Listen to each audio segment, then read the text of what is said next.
streaming live on the Mezzan app. It all starts right now. Beautiful day to win a series. They're handing away that handmade by robots teddy doll. Kids can have it. Maybe some dogs might get into that thing at home as well. Yeah, he's ready for baseball. So are we. The Nationals, even in this series with the Tigers at a game apiece, and a rubber game today on a beautiful afternoon at the Yard. For any, the Nationals played good baseball yesterday. Patrick Corbin pitched great. They got enough offense. Lane Thomas and Jeimer Candelario setting the tone. A nice win. Yeah, and look, Jeimer's defense, Lane's defense, all helped out in that whole outing too. So the offensive side, when you look at Lane Thomas, when you look at Jeimer Candelario, they have carried this thing. Jeimer, especially, the last week has been absolutely spectacular, hitting over 500. It's I feel like every ball's been hit over 500 as well, because it is a bullet. Everything on a line, over the wall, off the wall, anything and everything, and wearing the wig. He looks good with the white wig. He sure does. The outs have been loud as well, and this guy's got to get some attention in the NL Player of the Week voting. Ronald Acuna Jr. is having a fantastic week. Not Jeimer's. He's not having Jeimer's week.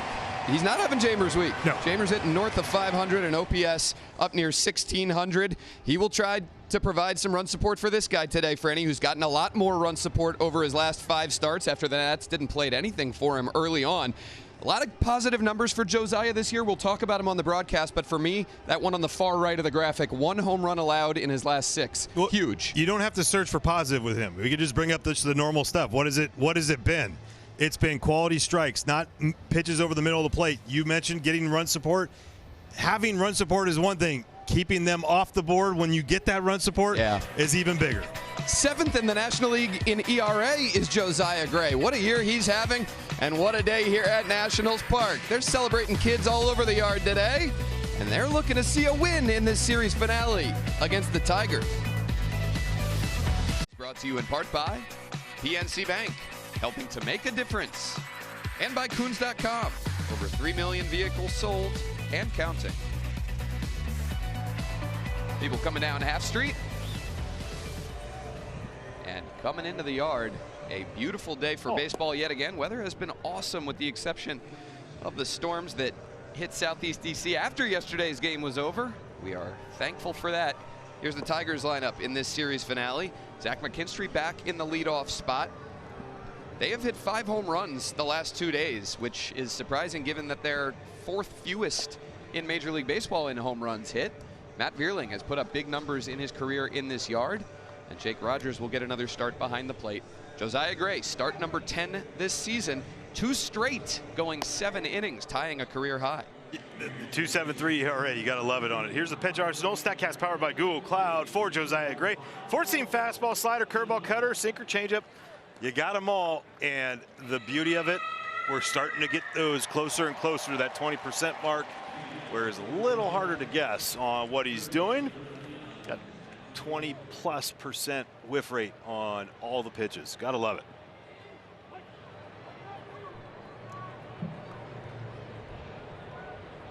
Josiah staring in. First offering to Zach McKinstry.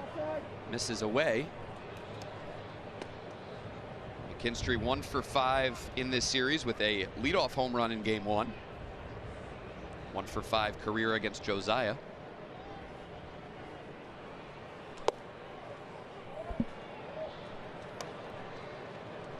DJ Rayburn has the plate this afternoon. Crew chief is James Hoy. He's down at 3rd.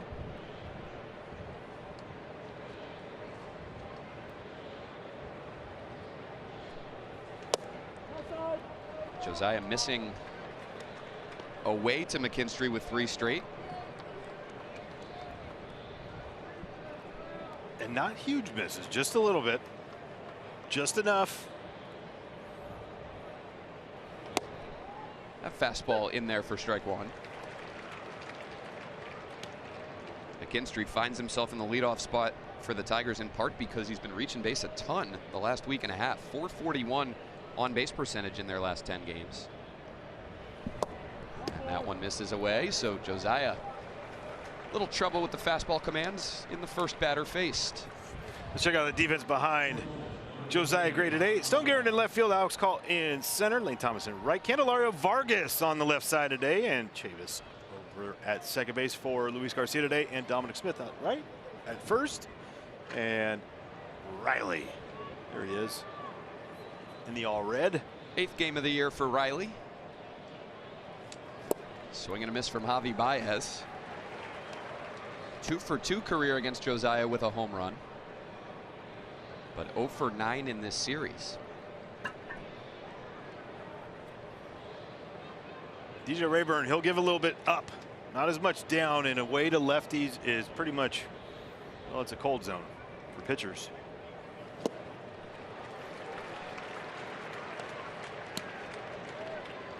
Javi Baez does not leave a whole lot left in the tank with his swings. No, he lets it eat. A swing consistently. The 0-2. Another slider. This one fouled off right side.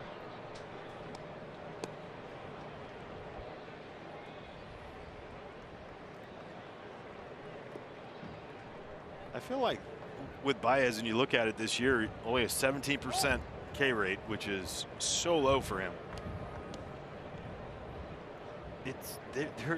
There's literally one swing. It is harder and harder. All fastballs to McKinstry, all sliders to Baez so far. They go with a cutter at the bottom of the zone. It's popped into right. Lane Thomas comes in with it.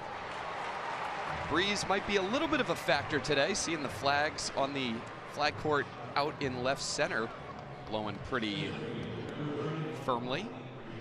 Well, cutter, they're trying to get away. It runs back, and he just misses it. Hence the angry bat flip. You just wonder if he did not wrap that bat around where it almost goes the Julio Franco style right as he's about to launch. You wonder what that would do. Then again, he also has tremendous bat speed.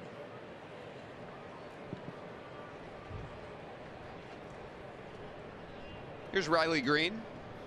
2 for 8 with a home run this series, but 0 for 4 yesterday. Runner goes. Throw down from Riley.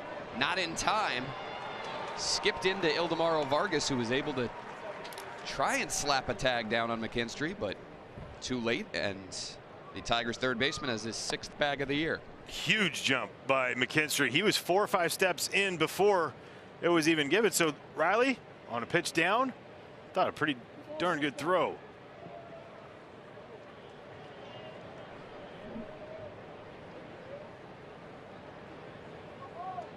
So McKinstry into scoring position with 1 out. And that's a nice cutter to get strike 1 on Green.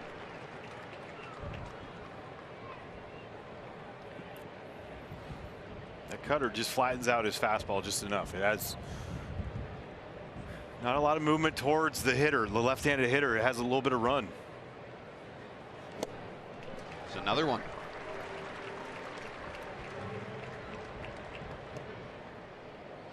Trying to go up and in. There's the miss. That's what you're. Look, you're hoping for the swing and miss right there, but you're hoping for same-sided misses. I guess they're trying to go up and in. Got to watch out from being down and away. McKinstry dancing off second, and that's 3 straight cutters from Josiah. Gets Riley Green swinging for out number 2. Well, trying to go up and in, and there it is. There's that run on that cutter.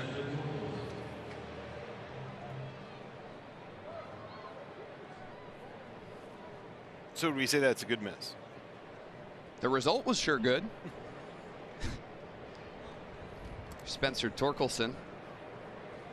He hit the 2-run home run off Patrick Corbin in the first inning yesterday, and that's held the Tigers down offensively the rest of the way.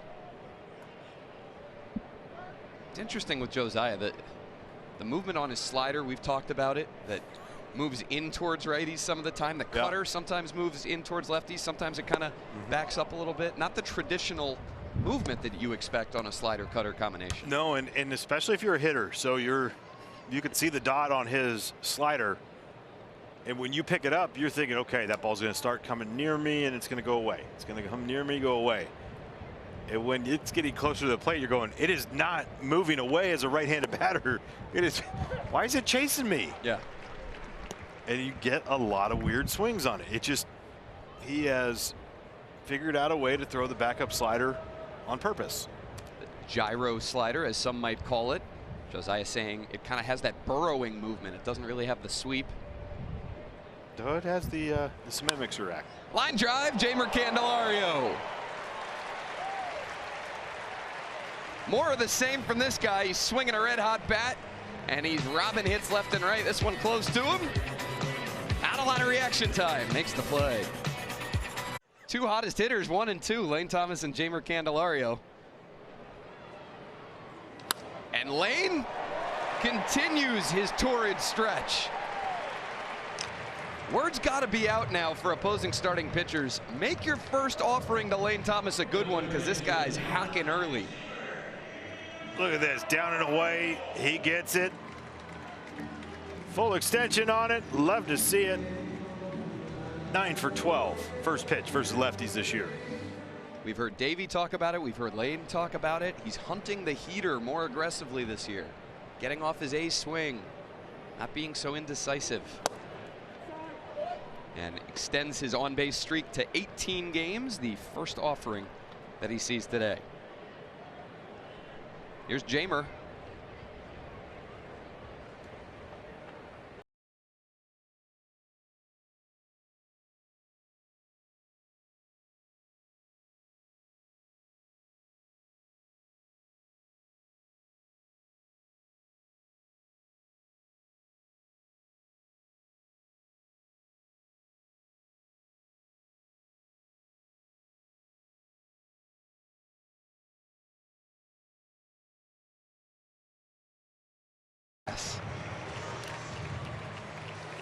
Let's take a look. Heater in, just off the label. And if you're Joey Wentz, you're upset, but you're also going, all right, the damage wasn't done. So that's a good pitch, and he just got beat by Jeimer.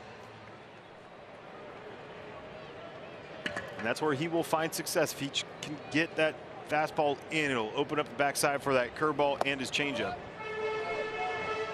Last start for Joey Wentz, he went just 2 2/3. Allowed 3 runs against the Mariners. But the Mariners also did that to Matthew Boyd. True. Right? Didn't even get out of the first.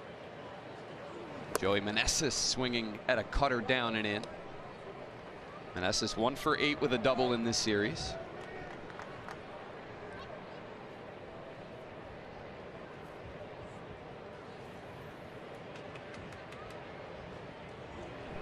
Takes that one low for ball 2. So fastball, four-seam fastball, cutter, changeup, curveball. Cutter's a big pitch against righties as well.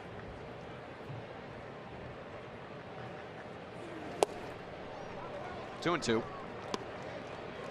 His heater, his four-seamer has been getting pummeled. Yeah. Down low and up top. 833 slug against. On high and low fastballs, a lot of it is because of the middle of the plate that he uses when it happens. Ground ball up the middle. This will get through. Gary DiSarcina is going to wave Lane Thomas. And 3 straight hits for the Nationals here to open the ball game. They're on top 1-0. Joey, RBI number 23 of the season. Nice job by Joey. Get a fastball down the zone. He just got beat by it, but it's a cutter. And just enough. Ground ball with eyes. A little ground ball with that. So back-to-back hits that were not lasers, but well placed. Jeimer goes first to third on that as well. Here's Stone Garrett to try and keep the line moving. Line drive, base hit. 4 straight hits for the Nationals. Candelario comes in. 2-0. 4 batters in. Hunt that heater. Stone Garrett getting the first pitch fastball. Get him where they aim. Nice job by Stone. 108 off the bat. If you want to talk about blue pits, you got that hit. Rocket. Chris Fetter, their pitching coach, out for a very early mound visit.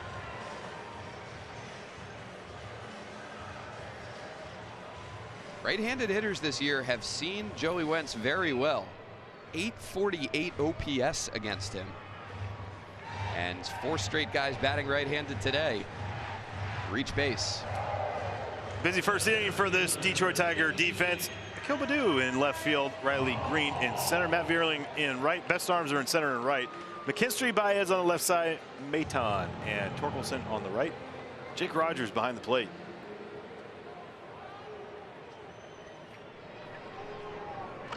So the Nationals making Joey Wentz work early. That is. There's misses and then there's misses. Well, there's Jordan Baker who's 6'8", and then there's DJ Rayburn who is not 6'8". And you would think the low pitch, he just doesn't call a low pitch. So that's why it's even more surprising. Like, I understand with Jordan Baker, when we have him behind the plate, we just did in Miami, doesn't call the low one. Because he's so tall. He's so tall. DJ? Opposite of that. 1-1 now on Alex Call. But Rayburn is a good umpire. He does a good job back there. He's consistent.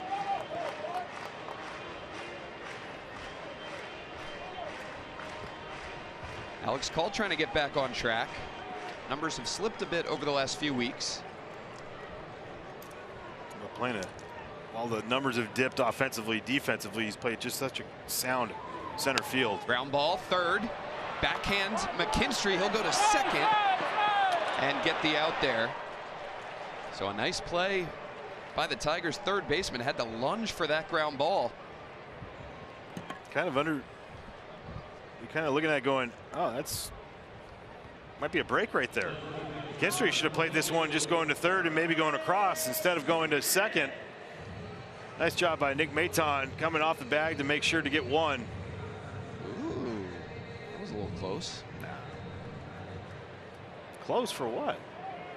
See if he still held the bag. I will defend a second baseman all day long. We hold. Still holding. That is apparently a consistent strike for DJ Rayburn today. We will monitor that. Dom Smith doesn't love it. Dom 0 for 6 in this series, but he's drawn 2 walks. You got to make a pay right here in this situation. Got to get something elevated, get something in the air. Stay off the ground.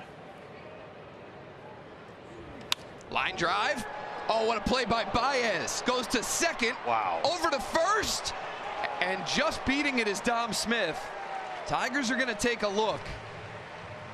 Javi Baez doing all that he can to try and get Detroit out of this first inning. At least for now, it's an RBI ground ball for Dominic Smith. And A.J. Hinch says play on. What a defensive play by Baez. And if he didn't slip right here, I think they get him. Alex Call doing a great job going hard into the base. Straight into the base. Nice job by Dom. Get down there. Get that RBI. Oh. He smelled it. What a play, though. Wow. At first, I thought that was ticketed for center field. Then I thought there was no chance of turning 2. Baez nearly made both happen. But the RBI for Dom Smith brings in Joey Meneses. 3-0 Nats. And that's why that McKinstry play is such a big deal right there. If he gets the lead out. Yeah. Things are different. Quite different. 1-1 on Ildemaro Vargas, who took that last pitch on the inside edge, apparently. Vargas 1 for 3 yesterday with a run scored.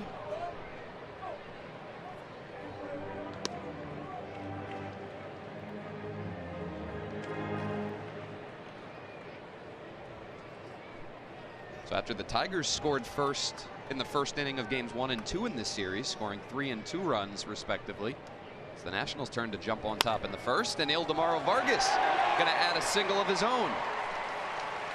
5 singles for the Nationals here in the first.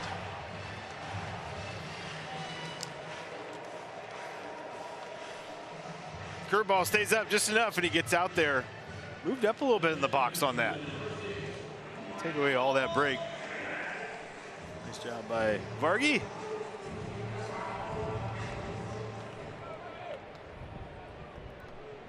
Michael Chavis getting a start today for Davey Martinez. Playing time has been sparse for him of late. Let it eat.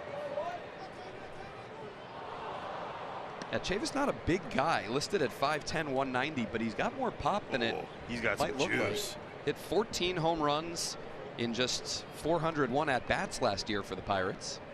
There's Luis getting another day off.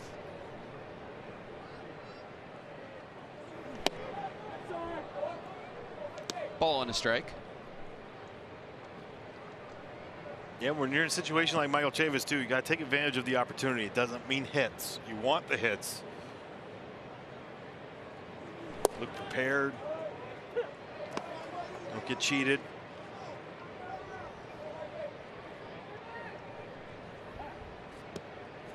Thought that was down. That was a good pitch. That was.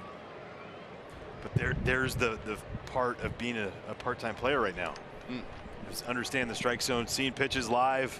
You can go do all the work you want, see live pitching. It's just when you get into action, what are your eyes telling you? Inside, says DJ Rayburn, 2-2. Another thing too is with the catcher behind the plate and Jake Rogers, he was one of the best in the game at framing pitches. Yeah. Keeping strikes and then occasionally stealing them. Breaking ball for strike 3. So Joey Wentz surrenders 4 hits to open his game. The Nationals turn it into 3 runs.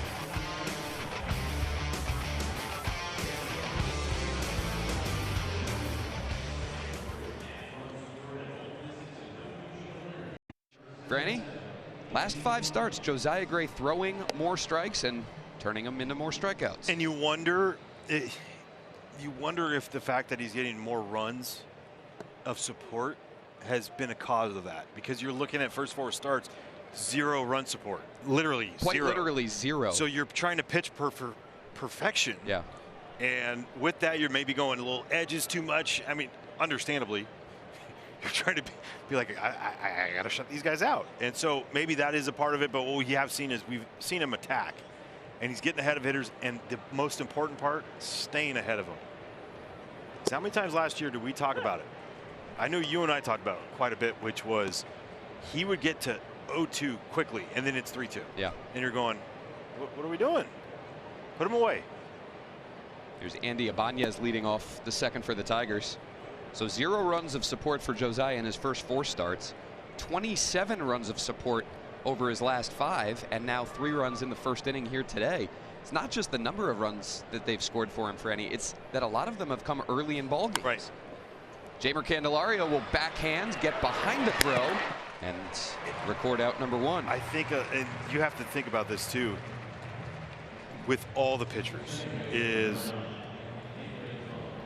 the infield defense has been so much better this year, turning ground balls into outs. And he's not the biggest of ground ball pitchers, but it's like he's not pitching for all the strikeouts. Put it in play. Yeah. Trust my guys. He's done a lot of that.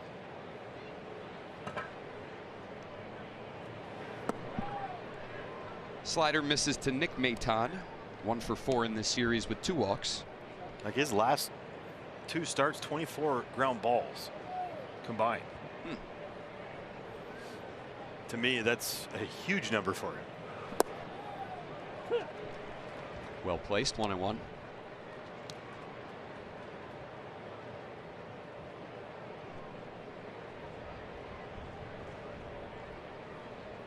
Josiah watching over Josiah. And for a guy that gave up the most home runs of any pitcher in Major League Baseball last year, he's done a phenomenal job keeping the ball in the yard. Yep. 3 home runs surrendered in his first start, only 2 combined in his last 8. A lot of that has to do with predictability. There's not as much predictability anymore. Because of the cutter? Yes and no. I just think it's the pitch selection. He's doubling up at times. then there's these moments where he can go all 4 pitches at one point. Oh my. Benefits from a wide second strike called by DJ Rayburn. That is not even close. So we've seen the expansion low and now away. And this is a rarity for DJ Rayburn. We're talking off the plate away is usually a no-go to lefties. Big zone today, it looks like. The 3-2. That one misses. And second straight inning with a walk for Josiah. The Padres are coming to Nats Park for a 3-game series, May 23rd, 24th, and 25th. I have to say my birthday in there. Show some attitude. Get your tickets now at nats.com/tickets. McKenzie will face his former team here on Tuesday. And we'll get Juan Soto back in the yard. I don't know if we want him back in the yard right now. Yeah, he started to heat up the last 2 or 3 weeks. A home run off Chris Sale last night. It was a large bomb. They are struggling, though, as a team, big time. Yeah, they continue that struggle here. We would love to see it. Yep. Love to see it. Here's Akil Badu, the Silver Spring, Maryland native. And your favorite player. He loves saying his name. It's awesome. It's a fun name. It's a fun name. He's a fun player.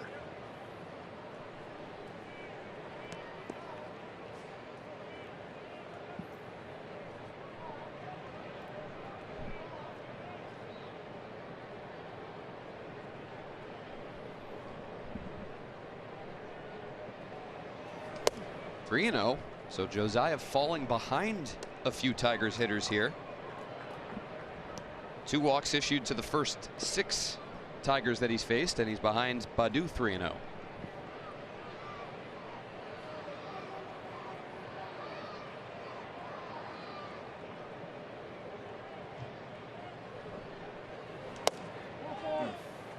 Losing that fastball to the arm side here through the first 2 innings. But I will say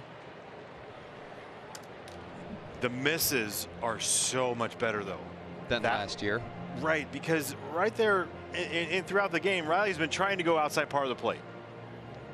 And I think what they need to do is bring him closer and just be like, let's set up a little bit more middle when it comes to that.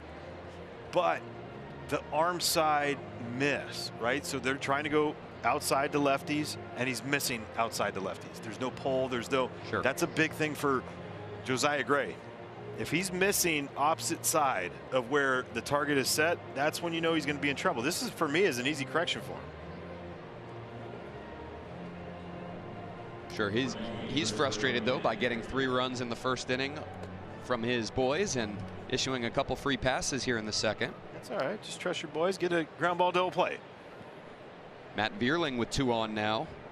3 for 8 in the series with a home run. Off the end of the bat. This will stay in play. Dom Smith in foul territory. Nice bounce back there by the Nats right-hander. Nice bounce back with a nice little slider on the outside part of the plate.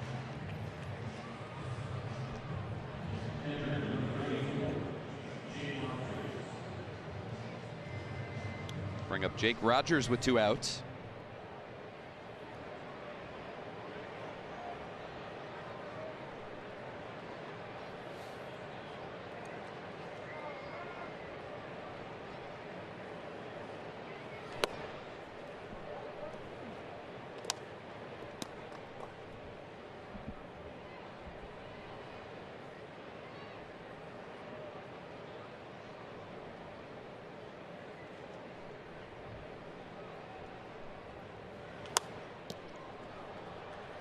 Rogers has very little knee bend or movement really in his stance pre-pitch.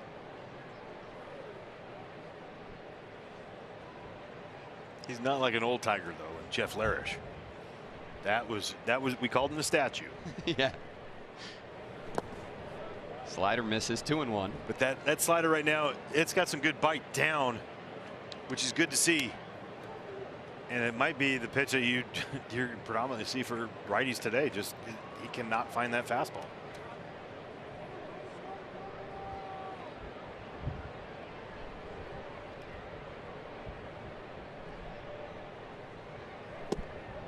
Lands the slider there, 2-2.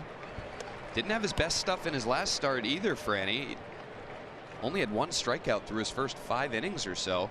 Ended up with 5 on the day as he went 7 innings against the Marlins. A lot of early soft contact, though. That's in there. Slider down and in. Gets a called strike 3. And Josiah works around the 2 walks here in the second.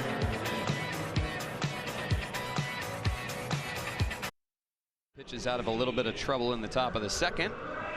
Let's check out how Drew's FanDuel same game parlay is doing. Drew getting a little fancy today. He likes the under 5.5 runs scored in the first 5 innings, the over 6.5 runs for the total game, and either team winning by 3 runs or fewer, so a tight ball game. Riley Adams sends one out to deep left. Back is Baddoo, drifting with it, and it's gone!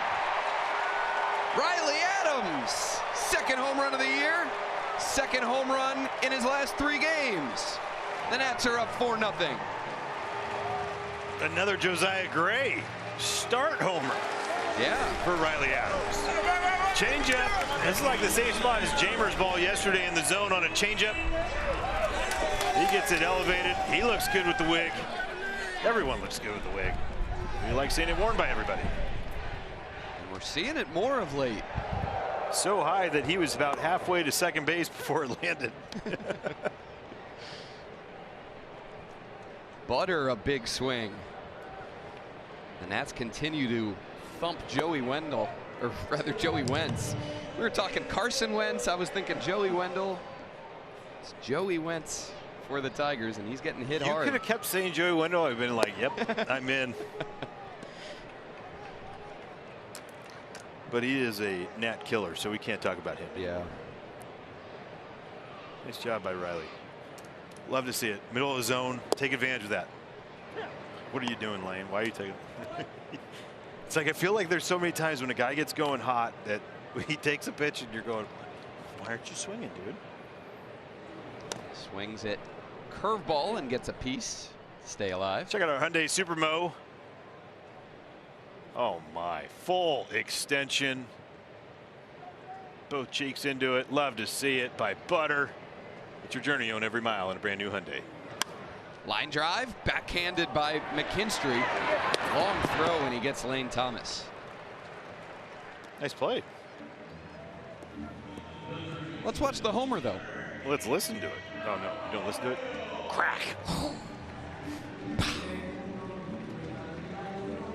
Baddoo gave it a good effort. Yeah, he did.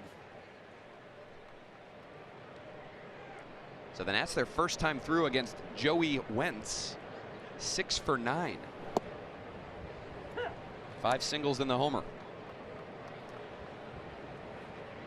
Here's Jeimer Candelario. Single back in the first inning.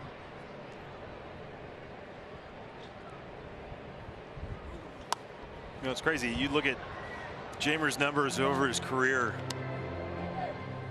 Lefties 267, 752 OPS against, and it's like significant. It's 40 or 50 more points higher against against left-handed pitchers. 18 homers, and this year it's just been, for the most part, been a struggle. It's his first home run against, or he's looking for his first home run against a lefty.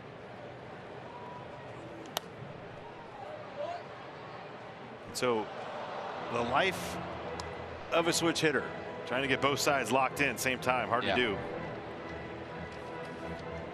But we're here for it when it happens. You saw his numbers, though, total, left-handed and right-handed, over his last now 7 games. 13 for 24. And it's not just been singles. A ton of extra base hits from Jeimer over his previous 6. Does not include the single today. Oh, so it's not accurate. 7 extra base hits in a 6-game span. And he takes a breaking ball down to even the count. Like you said, player of the week. Got to be in the mix. I mean, it is, you love the triple in there too. Yeah. Sent his batting average up 42 points, his OPS up 127 points in the last 6 days. I think it's important to note that right now, first two guys in the lineup, in Lane Thomas and Jeimer, are now above 100 league average in weighted runs created plus. Yeah. So they're doing damage. It's being noticed. Another line drive. This one will send Baez deep into the hole, and he can't make the play. Jeimer Candelario. My goodness. Put a bow on it. No. Keep going. 14 for his last 25.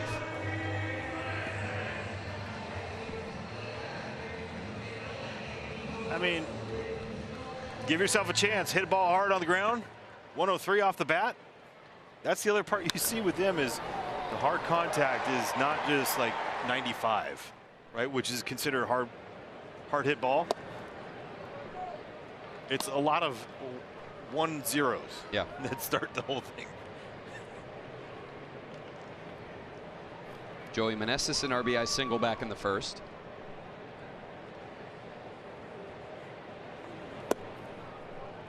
And looking at the metrics for Jeimer, Franny, over his last week or two, his chase rate is going down quite a bit. So if you're chasing fewer pitches out of the zone, I would imagine it puts you in so much of a better position. No, that never Square does. pitches up. Chase all you want. It's all good. Well, so we can say, if you want a prime example, you look at Luis Garcia. Yeah. Right? In the last, he went through a 4 or 5 week stretch where it was like 0 chase at all. But what happened the last week? Got a little bit, just expanding. Expanded quite a bit, and Another line drive from Joey. This one will get out to left center. Jeimer's going to test the arm of Akil Baddoo, and he's in there. Throw gets away. That'll allow Joey to move up, and the Nats running all over the joint here Sunday afternoon. So first off, great job by Joey staying tall on this curveball, driving it to left center. But Jeimer Candelario, we've talked about it with his defense. It's unsung, but what about the base running? Watch he takes off right there. He notices Akil Baddoo going towards the left center field gap. I mean, that is right in his face. Good job by Joey Wentz, the Tigers pitcher, to back up third and be in the right spot to make sure that that ball doesn't get in the dugout, and it's a run. Instead, it's second and third. So Candelario and Meneses, a combined 4 for 4. You include Leighton Thomas, the leadoff hitter, and the top 3 guys for the Nats are 5 for 6 so far today. Just doing your job. This is what again, you got to point out the good when guys do something that's fundamentally sound. Gets deep, gets close to that opening, takes that away. Well, early bullpen action for the Tigers today. That's Tyler Alexander. Team stash? They've needed, they have a lot of mustaches on the they squad. do. 2 innings, 2 mound visits for Chris Fetter, their pitching coach. And now with the Nats up by 4 and with 2 in scoring position with 1 out, Tigers again are going to bring their infield in. Try and keep this game right where it is. Stone Garrett has singled to left field that brought in a run last inning. Yeah, they're gonna force Stone to go out of the zone in this whole thing. You feel like they're gonna pitch around him. If he's gonna expand, that's gonna be the case. Sit middle of the plate, be ready to go. Just in case.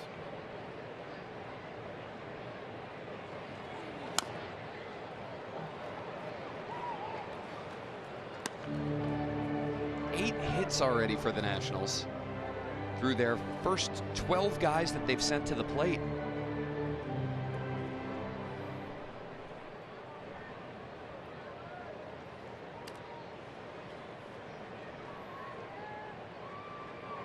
Two one.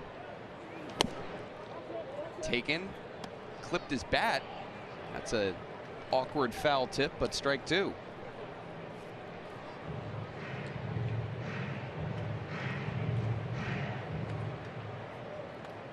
Stone didn't argue it.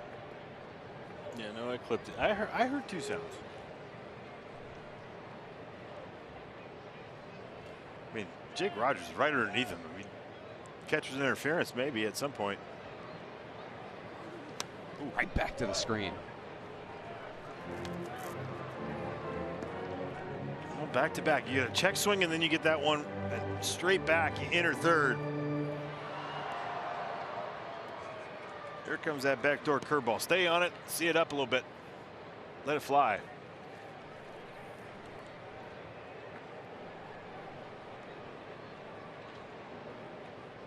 Another 2-2. Popped up. Not carrying. That's the first baseman Torkelson who comes in for it, and a big second out for the Tigers. Well, the value days will return at Nats Park on Wednesday, May 24th against the San Diego Padres. Enjoy deep discounts on tickets, concessions, merchandise, and parking. Visit Nats.com/value days for more information. Great day to be out on the patio seating out there. How about the, what Jamer was talking about yesterday, and just the fan base, them coming out and them being heard. Boys hearing it. They were into it the entire game. Reverberates all throughout that dugout. Fans gave Patrick Corbin a really nice ovation when he came off after notching career strikeout number 1,500.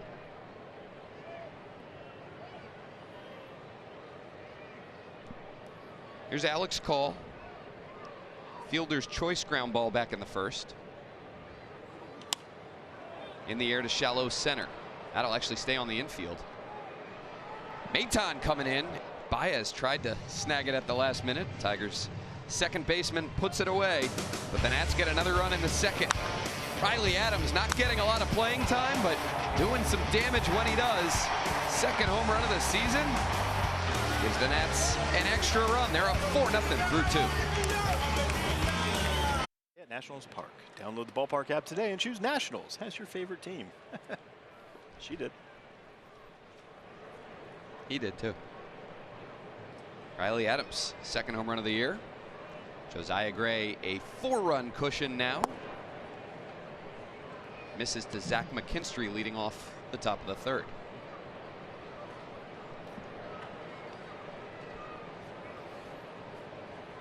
Josiah at 37 pitches through 2.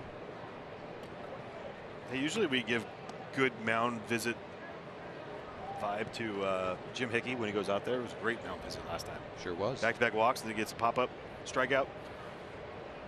Chuck one up for the big guy. And still having trouble locating that fastball. Arm side, it has been a struggle. And so you wonder if they tell Riley to start, like, hey, just set up middle. He did right there.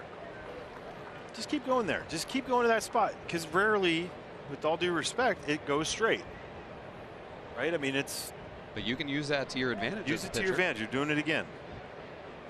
There you go. Nice job. Start it inner third to a lefty, maybe middle of the plate, and let it run. This is Tanner Rainey was a big one with that, right? Mason Thompson as well. This is a Rays way of thinking behind the. It's not pitching to the corners. Just let that natural movement go. Nice job.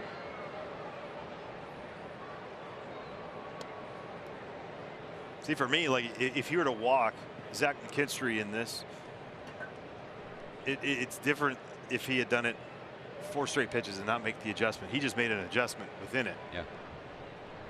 Another 3-2. Another fastball in the zone, fouled off. All right.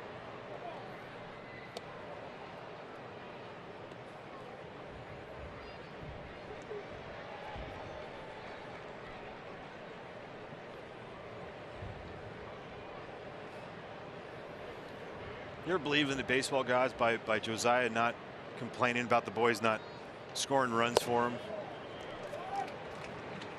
Leadoff walk to McKinstry. That they've paid him back, right, with getting some runs and doing stuff like that. It's just one of those where you watch comments after, it never blames anyone. Yeah. And you're going. Total pro. I've talked to you about it. I've played with Matt Cain, one of his rookie years, were like his initial runs in the big leagues, and successful pitcher for the San Francisco Giants. We gave him nothing. We're like, why don't you ever just crush us? Why? I got to be better. It's like, we're scoring 2 runs a game at most for you. Never. Guess what? He had a pretty long career. I feel like that's a part of it, Right? Never putting the blame on anybody on himself when things weren't right. And teammates notice those types of things? Oh, for sure. Yeah. Yeah, it was great today. Boys didn't do anything for me. It kind of sucked. Could you imagine you hear that? A little harsh. Josiah trying to get back in the zone now. Ooh, gets in on the hands of Javi Baez, who busts his bat. So 4 walks issued now by Josiah through the first 10 hitters that he's faced. What do you think his golf club head speed would be? Oh my goodness. Javi Baez.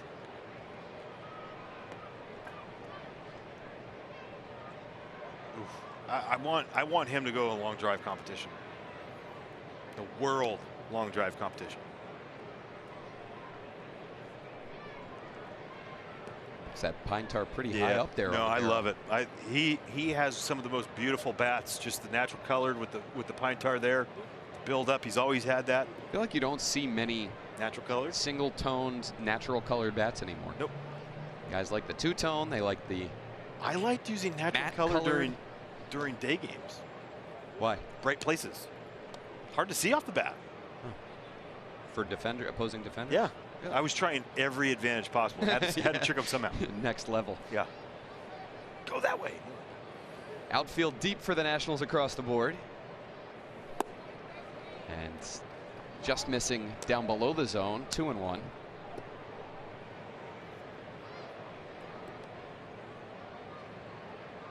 You see there how Riley Adams is setting up so far off the plate. So is that playing the slice? Yeah, that's exactly it. It seems like. We don't want the slice. We want the fade. That's all over the zone. You know, the pitch before was a lot different, just the way it was received. This one is all over it.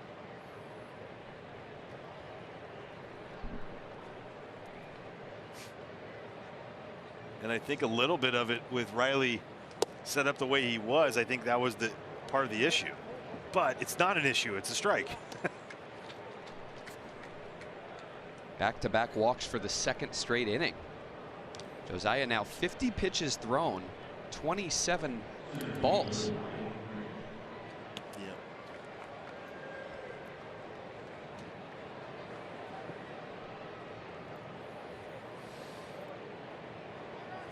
So the Nationals with 8 hits through 2 innings, and Tigers starting pitcher Joey Wentz is still in this game. Josiah Gray has put up 2 zeros, but already into the 50s on his pitch count. Face Riley Green now with 2 on and nobody out.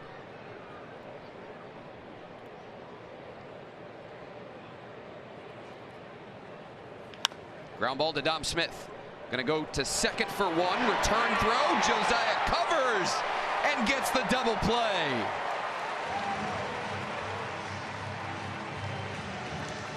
Three-6-1 on the twin killing. Everything starts with this play by Dom Smith over the right shoulder of Javi Baez. A quick release by Ildemaro Vargas, and a nice job by Josiah Gray to get over, no hesitation, be there in enough time.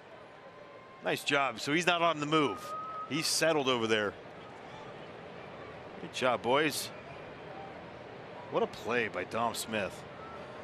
Don't take that for granted.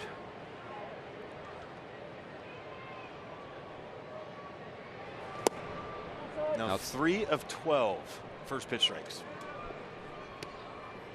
No hesitation. Nice job by Josiah. Here's that strike by Dom Smith. So confident with his arm. The runner in the baseline, all the more challenging, I'd imagine, to get that right where you need it. Line drive up the middle, and this will bring in a run. Spencer Torkelson, RBI number 21 on the season, and a 2-out RBI for the Tigers gets them on the board. Well, if you're confident in your arm and you understand that all you have to do is just get it about just over the helmet. That's all you're worried about. Now, the other part is me being a right-handed player, a fielder, and playing first base a lot, it's a lot different of a throw. Right. I'm probably not going 2 on that. Lefty can go over there that way because you're not going to have to spin fire throw. Right. So it's the beauty of having a left-handed first baseman. Those plays just in itself. Andy Ibanez now 0 for 9 in the series after a ground out back in the second. Firm ground ball over to Chavis at second. Has plenty of time to go over to Dom for out number 3. Josiah allows a run, but a big double play ball helps limit the damage in the 3rd. Tickets now at nats.com/tickets. Hi. Hello. This is what a Nationals fan looks like. Yes, it is. She's not camera shy. No. Having a great time at the yard. What do we got coming? Cotton candy, some ice cream? If it's not coming, it's both. We're both's got to happen. Dippin' Dots. Ice cream of the future. How many years they said that? Yeah, I don't know. When does the future become the present for them? Right. Dom Smith leading off bottom 3. Takes a fastball in there to make it 1-1. Dom picked up RBI number 13 on the season back in the 1st, a fielder's choice ground ball that brought in a run.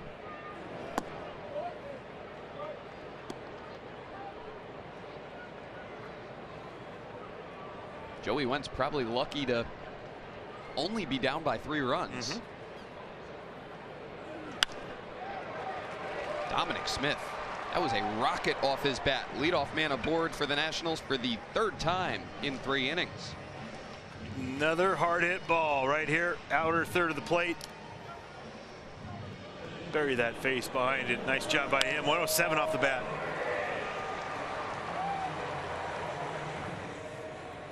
Granny, he's now batting north of 320 against lefties this year. What does he do mechanically that allows him to have so much success against southpaws?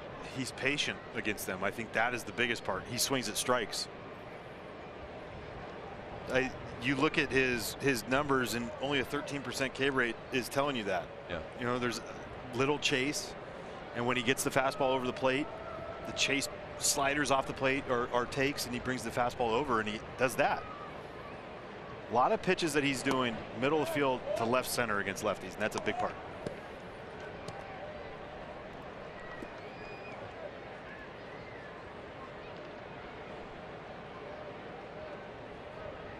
Five balls hit over 100 miles an hour today for the Nats. Ildemaro Vargas walks into a take. Saw that Two-pitch one walk. in the whole way. Yeah, he wanted to head down to first. 2-0.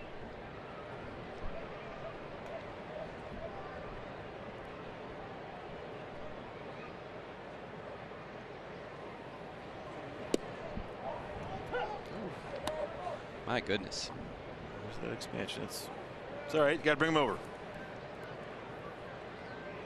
Right fielder Matt Vierling putting his glove up to test the sun in between pitches. Yeah, it's still there. Down and in for strike 2.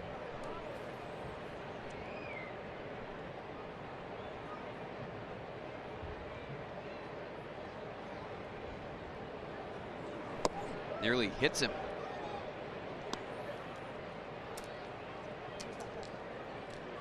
Ildemaro's worked the count full.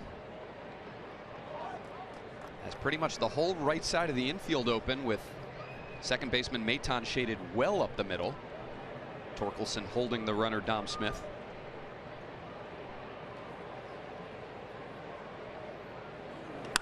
Vargas to left. Back on in is Badu. Ildemaro Vargas into the bullpen. The Nats are teeing off on Joey Wentz today. They put up 6 runs through the first 2+ innings, and Ildemaro Vargas, his first homer of the year, makes it 6-1. How about the 3-1 call timeout just to get everything set? Down and in cutter. He wants to wear the wig so bad. He's running in there fast. Down and in cutter, 104 off the bat. Ildemaro Vargas. I'm talking about.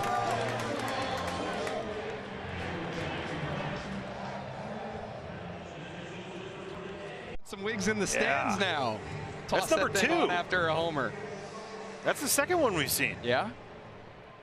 Yep. That's fantastic. We brought in a bag. Locked and loaded. I mean, vacuum sealed and everything. Ildemaro Vargas, a 2-run shot, puts the Nats up by 5, and Michael Chavis going to check in. Doesn't seem to matter who's on the mound for the Tigers today. They make a pitching change, and Jose Cisnero greeted rudely by Michael Chavis. Michael Chavis doesn't get too many at-bats against righties. Only his 7th one. He's got 2 hits now. Keep it rolling, boys. Jose Cisnero, 19th game, 2-0, 4 holds, 2.81 ERA. He's been really good for them. So many different roles as far as being able, innings, roles, whatever you want to say, but fastball, slider, sinker, change.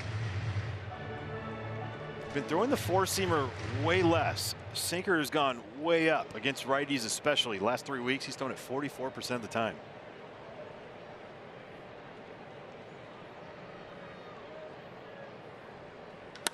Riley Adams up the middle. 12 hits for the Nationals, their first 2 times through the order. They're batting .667 as a team through the first 3 innings. It's not how you start there, Dan. It's how you finish, okay? 12 for 18. 12 for 18. And I think the part where the last 3 guys with Vargy and Michael Chavis and Riley Adams having knocks and homers, we're loving that for them. Guys that aren't getting that opportunity all the time, taking advantage of it. Doesn't mean result, but good at bats. Yeah. You saw how happy C.J. Abrams was in the dugout to toss the wig on Ildemaro Vargas. Those guys that get more consistent playing time have to be thrilled for their teammates to get the rare opportunity to get in the starting lineup and deliver. Well, Vargy's he's the wig donner. Yes. Correct? Mr. Energy. Victor Robles has been kind of leading the charge on that quite a bit too. He was the one that chose it, wasn't he? Yeah. Which is like, yes. Love it. Lineup turns back over to Lane Thomas. Still nobody out here in the 3rd. And that gets the bottom of the zone. Lane Thomas down on strikes. Well, the Nats have raised their season average against left-handers this year to .303. Wow. Came into the game at, according to some people, .292. Some people like Major League Baseball statisticians. Well, yeah, no. Alex Calls was against a lefty, so it did not register. Yeah, your Franny numbers needed to be adjusted. A lot of things need to be adjusted. Jeimer Candelario 2 for 2. So that would technically put them 3rd now. They would move ahead of the Rangers, behind the Braves and the Rays. In terms of batting average against lefties? Yep. They are a little bit off against the Rays and the Braves as far as slugging percentage. Good God. 577 and 578. Braves and Rays against lefties. Wow. Slug. Sorry, it's comical. It's video game numbers.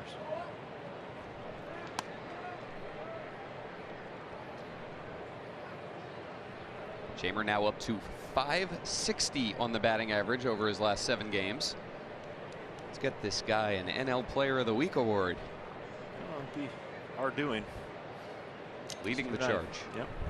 Swing and a miss, 2-2. Jeimer's 20 extra base hits on the season, tied for 10th most in the National League, leading this Nationals roster.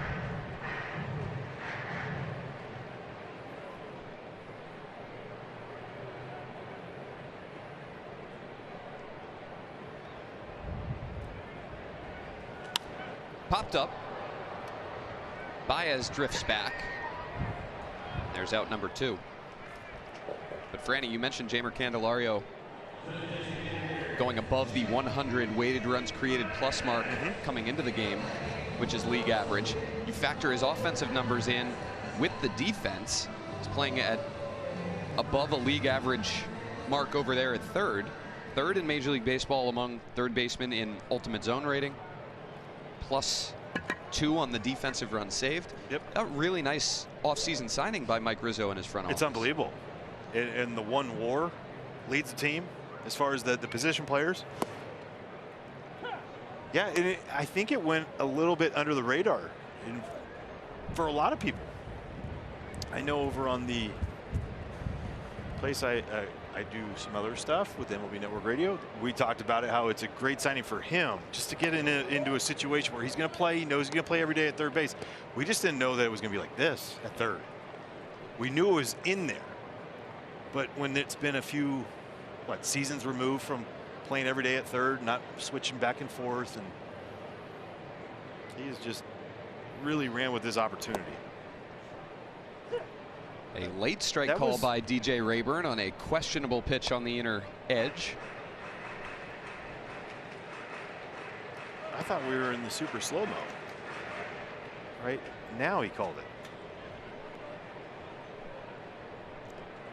1-2 now on Joey. 2 for 2 with an RBI. Skips in there and nicely picked by Jake Rogers.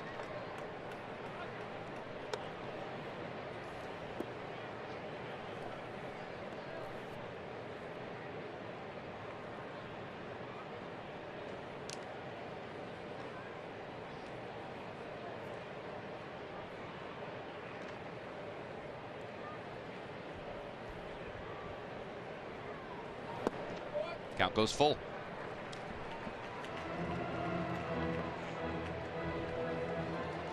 So the Nats chase Joey Wentz after he records just 6 outs. This after he went just 2 2/3 in his last outing. Runners on the move now on this 3-2. My goodness. All right. Nats are done in the third, but not before Ildemaro Vargas tacks on 2 more. Cut her down and in. Drop the head on it. Watch the dismount. Love to see it.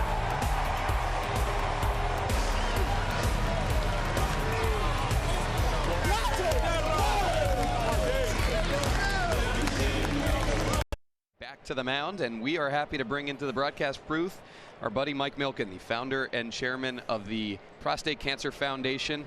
Mike, it's great to see you again. You've been at Nationals Park dating back now. How many years you come through? Well, this is my 27th year, going to every baseball team in the country between late May and Father's Day, which ends June 18th.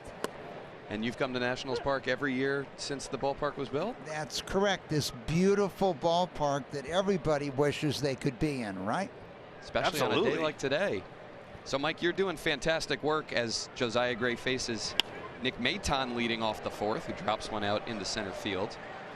You're doing fantastic work with the Prostate Cancer Foundation. Tell us a little bit about the Home Run Challenge, what this is, and what fans watching should be aware of. All right, the idea was a simple idea. Keep that in the game. Remind them to get that simple blood test for prostate cancer, for early detection. Come out with your buddy, your coworker, your friend to a ball game, and people pledge money for every home run hit. And that was the idea behind it. The great American pastime. Outside, having a little sunlight is good for you, and reminding people to get checked. And so we schedule it around home runs that have been hit. And the best news is there'll be 3 to 4 million men in this country who've had prostate cancer that'll be in remission, living normal lives with their family this Father's Day on June 18th. That's great. Great news. It's great stuff. And when you look at it, the numbers that you've seen rise as far as people going and getting tested, do you take pride in that because you're a part of drawing that awareness to it? Well, it's really you, the Nationals, Major League Baseball. The month that most people got tested turned out to be June and July. After you ran around and someone just reminded you to get tested. It's just a simple blood test. But today, with the $70 million we've raised from these home runs over the years, and the matches of almost 10 to 1, we've now had 25 new treatments approved. And the interesting thing we've found is there's 70 other cancers that have mutations similar to prostate cancer. So what we found just doesn't work in prostate cancer, works in many other forms of cancer. And another walk issued by Josiah Gray here, so there's 2 on for the Tigers for the 3rd straight inning. And Mike, Major League Baseball, you know, we see on Father's Day all the light blue being worn. You've got a couple of the light blue prostate cancer wristbands on right now. I brought them for you guys today. I don't want you to get in the booth here. Right. We get some swag up here. The partnership with Major League Baseball has to be just so special and helpful in this cause. The way that you guys have been able to work together in this effort. So many of the clubs, particularly the Nationals and the Lerner family, have been real heroes here. And as you travel around, so many people will tell you, you know, I got a simple blood test for prostate cancer. I caught it early. I heard about it at the ball game, etc. And over the years, we've now funded over 200 major medical centers in 28 countries. So there's a lot of research, and in the field of cancer research and the potential for cancer, there's just amazing new things that are happening today. Matt Vierling now up with 2 on and nobody out after a quick meeting from Jim Hickey. Now with the home run challenge and everything that goes on with donations involved, do you wish the 2019 baseball was used more often? We'd like the 2019, and I'm sure you would. It was the year the Nationals won the World Series, right? So but it's an amazing thing what we've learned about nutrition. The fact is, what you eat, what you drink, your lifestyle could potentially slow down the growth of cancer, but all this is possible today with the speed of computers and sequencing that's available. Line drive through the left side, and the Tigers now have them loaded with nobody out. Josiah Gray in some trouble here in the 3rd inning, and bullpen action already for Davey Martinez with a 5-run lead. Mike, any final points that you want to make sure to get across to people? Any really important? I think number one, that cancer today, 30 years ago, you would think it's a death sentence in general. Today, for most cancers, particularly if they've been caught early, you can lead a normal life with treatment. Broken background ball back to Josiah Gray. He's going to come home, get the lead runner down to first. Not in time. John Lipka says Jake Rogers beat it out. The Nats trying to turn a 1-2-3 double play there. What a feed by Josiah Gray. And then watch over at first base. No challenge. It's all right. You love the fact. Get the first one. Perfect feed from Josiah. And you wonder if Dom gets to just that corner, right? Like he's almost in the middle part of the base. If he gets that corner, we've talked about his foot position on the base. If he gets there, does he get it? We don't know. Good hustle there by the Tigers catcher to prevent the double play. So lead runner cut down at the plate. Base is still loaded for the Tigers. Well, Mike, we appreciate you coming into the booth. Right. We appreciate seeing you at Nationals Park yet again. And what great work you guys are doing with the Prostate Cancer Foundation. Keep up all of your fantastic efforts, and we look forward to seeing you many years to come. Great. Good health to everyone. And to Thanks, you, Mike. Mike Milken, the founder and chairman of the Prostate Cancer Foundation. They have done such good work, as he detailed, and we're so appreciative of all the funds that have been raised, the awareness. We look forward to seeing all the light blue throughout Major League Baseball on Father's Day yet again. Popped up, back of short. Ildemaro Vargas circling around it. Infield fly. Infield fly called, and Josiah Gray, after loading the bases with nobody out, has gotten the number 9 and number 1 hitters in the Tigers lineup. Such a huge, huge pitch, I feel like, just to Jake Rogers to get that first one, where he got the ground ball back to him. Yeah, I feel like that got him settled, and there's the execution against Zach McKinstry, who he had walked twice.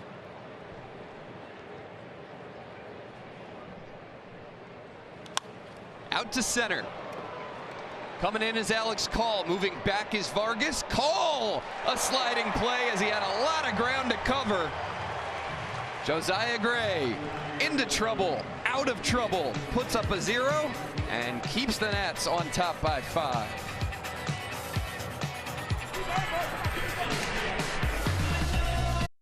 The 4th inning of Nationals baseball is brought to you by your Washington area Toyota dealers.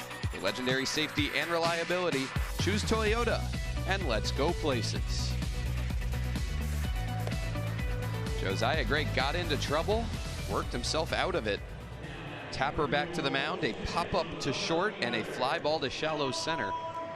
And he puts up a 0 in the 4th, and now the Tigers go back to their bullpen here, bottom 4. And I know that he got out of it himself, but what about the fact that Davey Martinez trusted him? Right, 6 walks. You see that, like you get to around 4 or 5, there's that consideration. You get to 6, it's almost automatic. Yeah. And he let him pitch out of that himself. 72 pitches, just 37 strikes from Josiah, but everyone has sat down in the Nationals bullpen for now, and Josiah looks like he'll come back out for the 5th. 4, 5, 6 due up for the Nationals here in the home half of the 4th. Garrett, Call, and Smith. I mean, 7 for 20 first pitch strikes for Josiah today. 7 for 20. Four-seam fastball, 8 of 25 pitches have been strikes. 32%.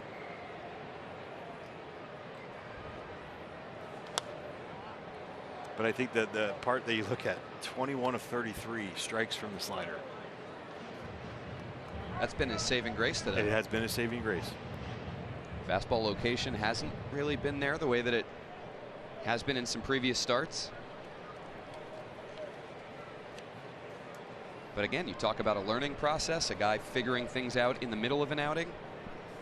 Got the slider, lean on it. Stone Garrett down on strikes here to open the bottom of the 4th. Catch Nationals baseball anytime, anywhere on the Masson app. Watch games live and receive expert analysis and player stats all in the palm of your hand. Don't miss a pitch. Download yours today. Alex Cole with one away, and he continued a recent trend of him getting really good jumps out there in center field, covering a lot of ground with that nice sliding catch to end the top half of the inning. In the face of that sun too, which we've seen give a lot of guys problems this year. Good point.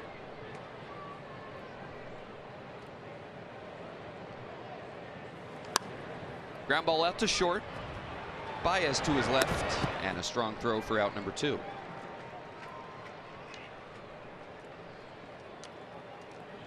Mason Englert, the new pitcher for the Tigers. Slider, four-seamer, changeup. Has a curveball to go as well, but it's slider heavy to righties, changeup heavy to lefties. Giving up 3 homers to the left-handers, 4 to righties.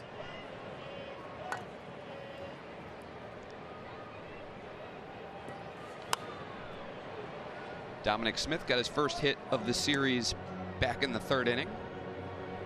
Led off the frame with a single out to right center. Came around to score on the Ildemaro Vargas homer.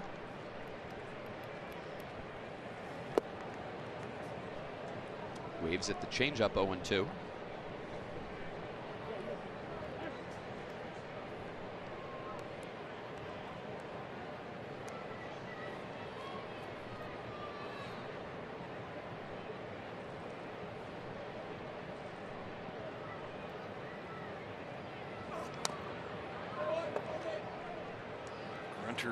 On the changeup. Not quite as loud as Rich Hill was a couple weeks ago. Felt like he was using the grunt as a little bit of a manipulation tactic. Yeah, it's accurate. Try and trick you, throw his big slow curveball with a grunt.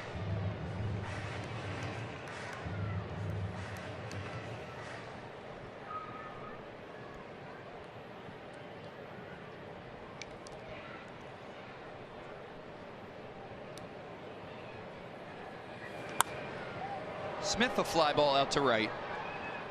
Vierling coming in, and the Nats go 1-2-3 in the bottom of the 4th. Josiah Gray back to work, trying to hold on to this 5-run edge.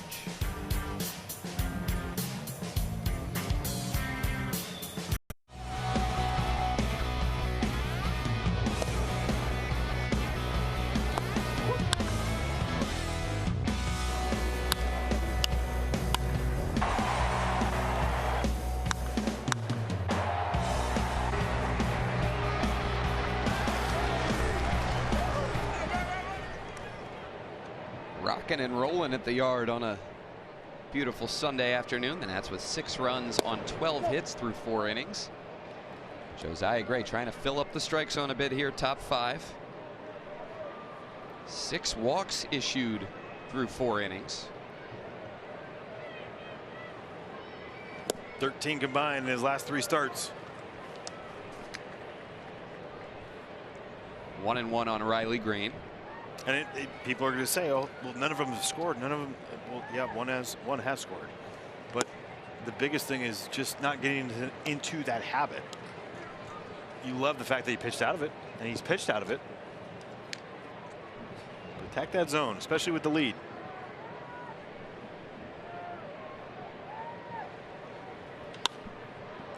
Gets a fly ball to left center off the bat of Riley Green. Brandy, talking with Josiah Gray the other day, I asked him what he's happiest with to this point in the season, and he said a few things. He said the quality starts, which to him are a good indicator of consistency when you maybe don't have your best stuff. If you're able to get through 6, allow 3 runs or fewer. He said the cutter's been nice, adapting his arsenal certain ways, but he said something that I thought was a little bit of a mature point, which is as he misses to Spencer Torkelson, he said extending his outings a little bit. Even in that first start of the year against the Braves, he got roughed up, allowed the 3 homers, but was able to stay in the game long enough. He gave the Nats 5 innings. He said little things like that. If I can get 1 extra out, if I can get 1 extra inning, that adds up over the course of a long season. That helps the bullpen. That helps Davey. Little things like that, he feels like have been big, and this may be an example of it as he falls behind Torkelson 3-0. Well, when you have the mentality, when you have that focus of individual performance, you lose sight of that. You lose sight of saving the bullpen. You lose sight of, but when you're understanding that how much they matter there for you, just in general, that pen, your teammates, it's the residual effect, right? Like we hear it as hitters, as I'm sure the bullpen guys, they want it for them. And when you feel like you have everybody backing you up because they sense it, you're trying to stay out there as much for them than anything. Like last year, Patrick Corbin, think about the outings that he had that lasted 1, and what was his first thing? He's like, I just crushed the bullpen today. I feel so bad for doing that to them. First thing. As Andres Machado loosens here, top 5. And I feel like that right there has set the standard for the starting pitchers. It's not about going 1 inning or 4 innings. It's just understanding that we're here to do our job, but to save those guys. Lengthen it out. Josiah, after falling behind Torkelson 3-0, has got back in the zone.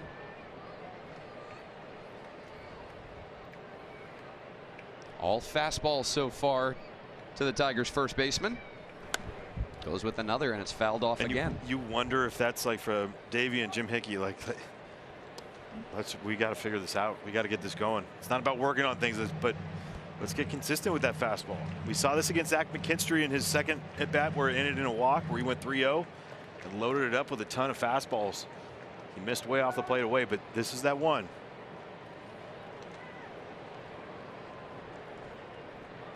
Another 3-2. Another heater, and it's hit out to Ildemaro Vargas. Good bounce back by Josiah Gray to get the second out here in the 5th. Bring the kids in Nats Park on Sunday, June 4th against the Phillies and receive a kid's arm hug doll presented by Harris Teeter. Available to the first 10,000 kids in attendance, ages 12 and under, and Dan's age as well. Visit nats.com/promos to get your tickets today. Oh, yeah. Oh, yeah. Whole squad's here. Bring the glove to the yard. Hydrate, folks. And stretch. Don't forget the stretch. Got the bandana on. I like it. Andy Ibanez with 2 out and nobody on. First pitch slider lands for strike 1.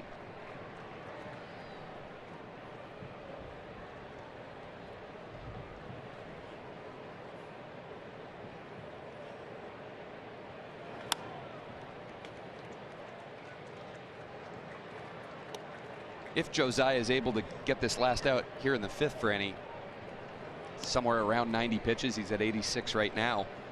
I think that might be it. Yeah, it might be. Might be. A lot of high stress pitches. How about the guys that he's gotten to 3 balls to? That one from Torkelson was the only one that has not resulted in a walk. Wow. Ground ball.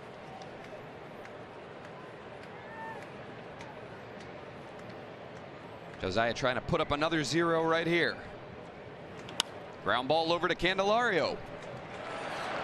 So not the crispest of outings from Josiah Gray. If that is it for him, he'll leave with a chance to pick up win number 4 on the season. That's middle of the plate. High fives all the way around. A little Bash brother, and then Ildemaro Vargas. His first of the season. That was a blast. 2-run shot by him. But sprint in there. Get that wig on.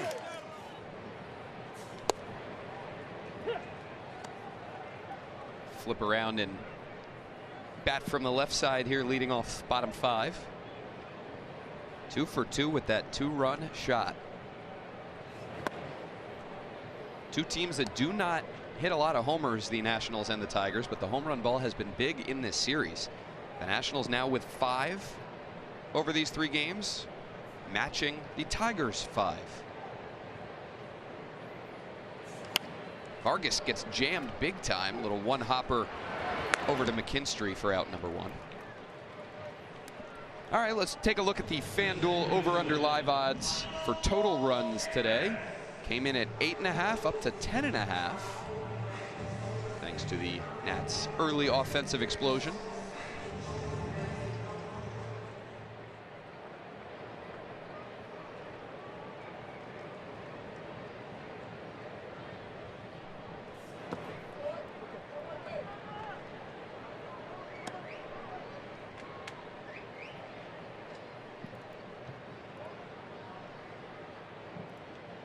So Vargas is checked in with a homer and 2 runs driven in. Riley Adams 2 for 2 with a homer. Michael Chavis 1 for 2 with a single. See if he can join the extra base hit column. I mean, he'd love a homer, but I mean the single was a good thing. Sure. Especially the fact that it came against the righty, right? And almost all his starts have been against lefties. Pulls this one down the line. McKinstry's been nice over there today. Bounces the throw. Oh, Torkelson comes in to get it and slaps the tag on Michael Chavis. Good play on both ends. Yeah, Michael Chavis had nowhere to go, but what a play by McKinstry on the backhand side, but a little 2-seamer in, and Torkelson does a great job to go up the line to get it and also get the tag on him. We see a lot of first basemen understandably short arm that one. It's not fun. Good play.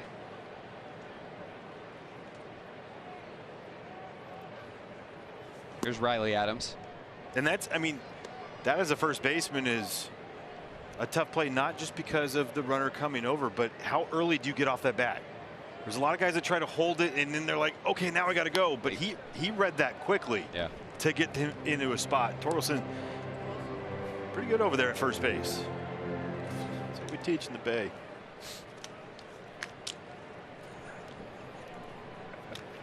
You and your Bay Area love. Hey, absolutely. Riley Adams 3 for 3.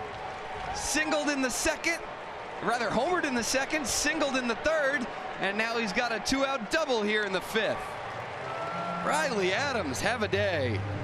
Sun is out and bright, so that triple is in play for Riley.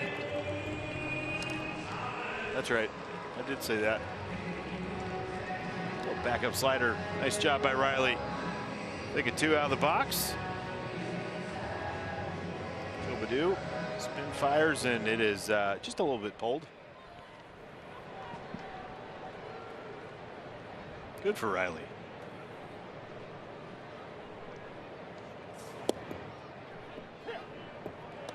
Riley Adams up to 276 with his 3-hit day. OPS up to 875. 84.8. Nice. That'll work. So he's in scoring position with 2 outs for Lane Thomas, who gets his 4th at bat in the 5th inning.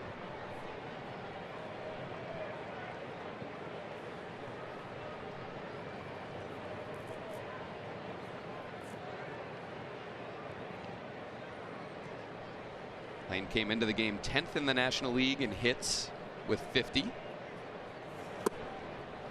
Swings through a slider for strike 2. Andres Machado warmed up each of the last 2 innings and is still hovering over that bullpen mound. Looks like he will get the ball for the Nats in the 6th. So Josiah Gray's day is done.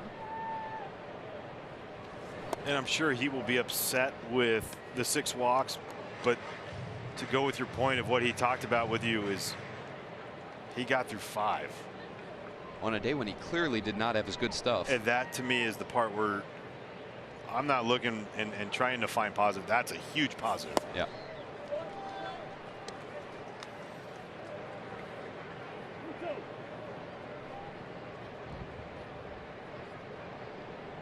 So Lane's worked the count full.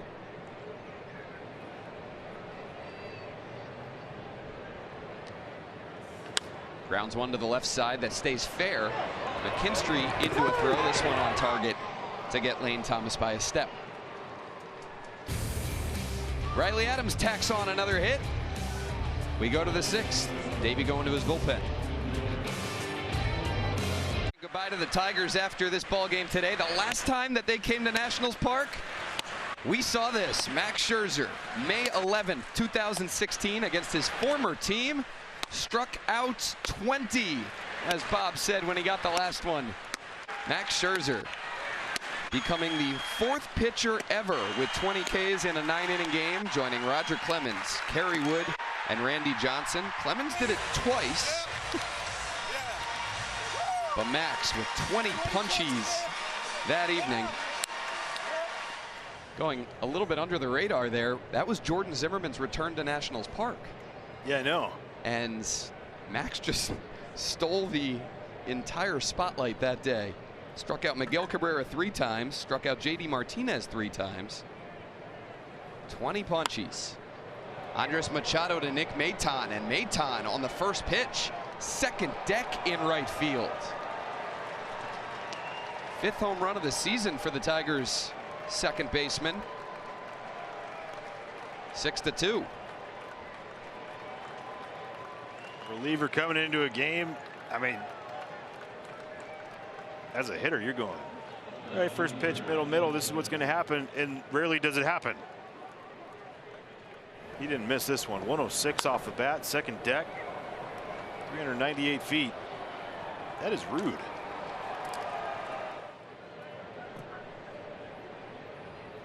Tigers back within slam range. So there's Machado, his numbers coming into the game. ERA now up to 4.38 after that solo shot. Gets the edge for strike 1 to Akil Baddoo.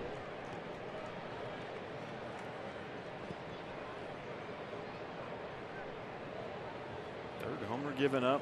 Only 1 walk, which has been fantastic for Andres. Sinker 4-seamer changeup, has the slider to go with it.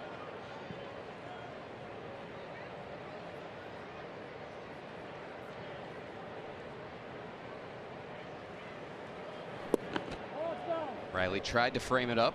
3-1.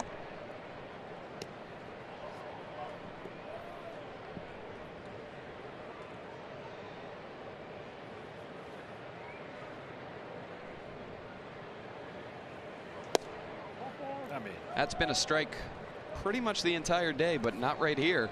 The history of the game. Homer and a walk. First 2 batters Machado faces. Tigers box. They got their previous run back in the 3rd inning on a Spencer Torkelson RBI single. Now 7 walks drawn by Tigers hitters today.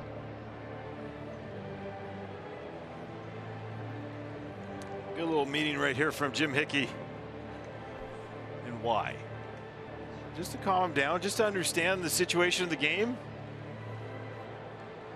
4-run lead, attack in the zone.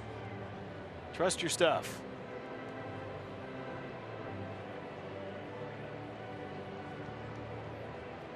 See the PNC pitch timer up there attached to the score bug.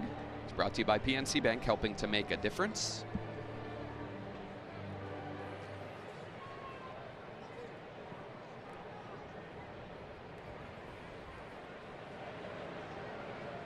Matt Vierling now with a man aboard and nobody out.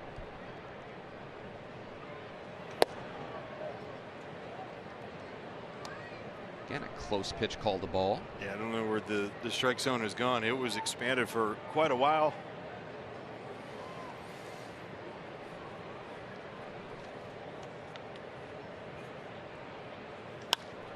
Out to right. That'll get down in front of Lane Thomas. First 3 batters against Andres Machado have all reached home run, walk, and now single.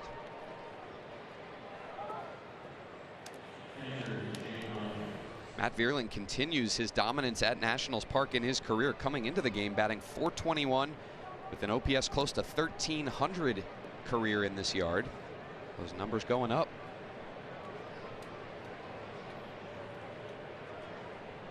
Here's a home run threat at the bottom of the Tigers order, Jake Rogers. Well, sometimes it takes, for guys like Vierling and Maton, you go from the Phillies all the way over to Detroit, and in a trade, haven't started off great, but guess what? You go to a familiar place. Sometimes that's the place that locks you in.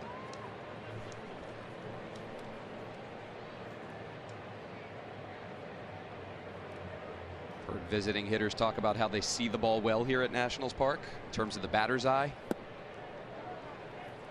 They didn't seem to against Scherzer ever. No. Certainly not May 11th, 2016. 2-0 on Rogers. He's got 14 hits on the season. 5 of them have left the yard.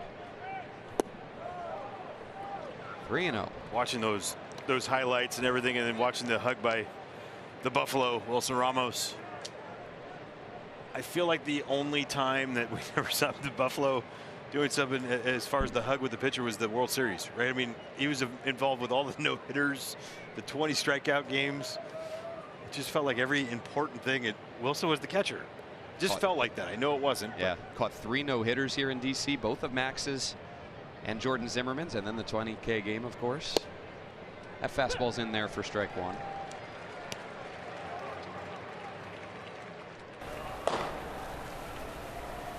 Well, this is interesting. I like it. Kyle Finnegan warming in the 6th inning. Think about why he would be up. 4-run lead, 1, 2, 3, 4. That in the lineup for them coming up. Those are the big boys. You want to make sure that they don't get anywhere closer. Bring in that guy. And he's been involved in this as far as Davey, the communication between Jim Hickey, Davey, Ricky Bonas. Swing and a miss. Great bounce back by Andres Machado. Fell behind, got back in the zone, and gets a big strikeout of Jake Rogers. 3-0 all the way back. Well executed, top of the zone. Nice job by Andres Machado. Got to feel like this could be his last batter. If you're going batter to batter, if he singles, block, whatever, he gets on base, it's almost a guarantee Kyle Finnegan's going to be in. Almost a guarantee.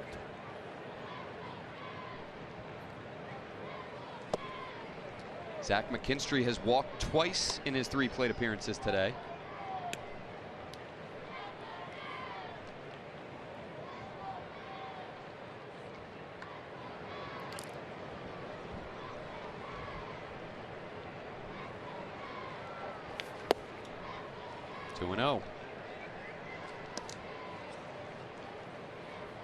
Not where you want to live behind in hitters, behind on hitters. 2-0, 3-0. The misses up too aren't that bad, right? They're just it's the edges that he's really flying open and just letting it eat out there.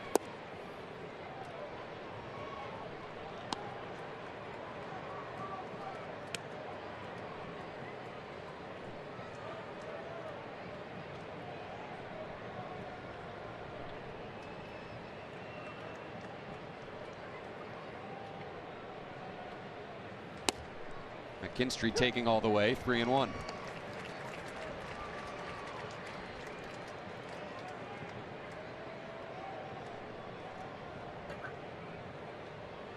That's playing him to pull on the infield. Hits one out to right center. That'll get down. Alex Call plays it on a few hops. Coming home to score is Badu. Going over to third is Vierling. And the Tigers making some noise here in the 6th.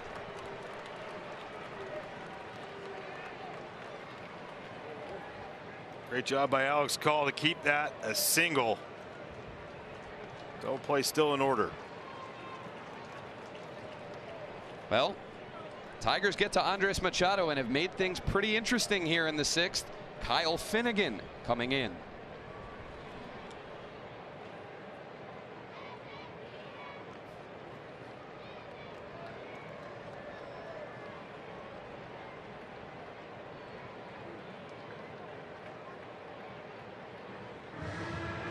Telecast is presented by authority of the Nationals and may not be reproduced or retransmitted in any form, and the accounts and descriptions of this game may not be disseminated without the express written consent of the Nationals. Tigers have gotten back within 3 and are threatening here in the 6th. So Davey going to Kyle Finnegan. This will be appearance number 19 for Finnegan on the season. 15 times he's come on in the 9th inning, 3 times he's come on in the 8th. Here he is in the 6th because it's a high leverage spot. High leverage spot. This is the biggest part of the game that Davey's deciding. That I think we're deciding as well. Been ahead in this game this whole time, living on the edge. Guess what? Time to step up with your big boy. Tying run at the plate in Javier Baez. And 2, 3, 4 to come in the Tigers order.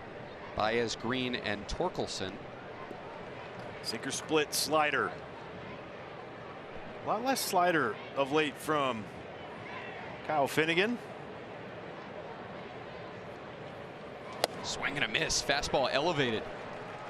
95, and we saw a lot of 99s yesterday. And again, non-safe situation. The adrenaline should be going in general. But you just wonder. Faced Baez 5 times. 0 for 5 with 2 Ks. And gets him reaching at the slider there. 1 and 2. Great pitch. 2 buzz in the tower, really. I mean, 1 up and in that he swings through. The other one was a take, and then you go down and away. Just slightly off the plate with that slider. Vierling at third. McKinstry at first.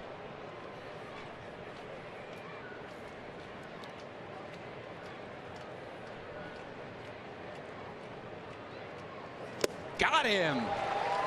97 challenge heater on the inner third.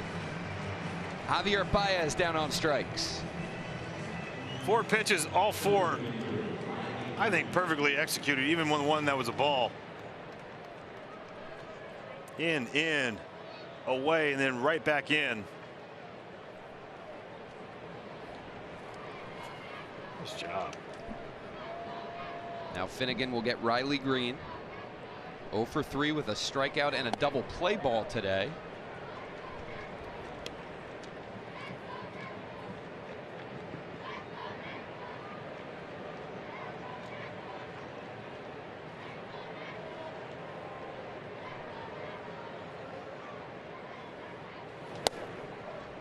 Two and 0.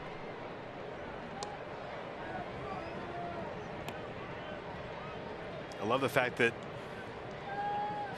Kyle Finnegan was actually down there, right? I think we're used to around the league for years. The closer, just because they're the closer, they show up around the 6th. They might be waking up by the 7th. Fastball misses high. 3 and 0. Yeah, for those who might not be aware, a lot of veteran late inning guys don't actually show up in the bullpen until the middle to late innings of a game. Stay in the clubhouse, maybe the training room, get in some stretching exercises, whatever their routine might be. Sleep. And a 4-pitch walk. So Finnegan a strikeout of Baez, then walks Riley Green, and now the bases are loaded for Spencer Torkelson.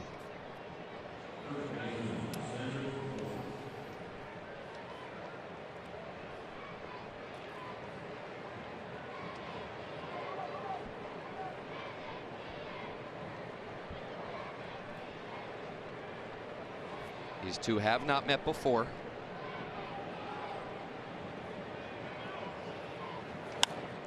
Torkelson pops it up right side. Dom Smith battling the sun in fair territory. He has it.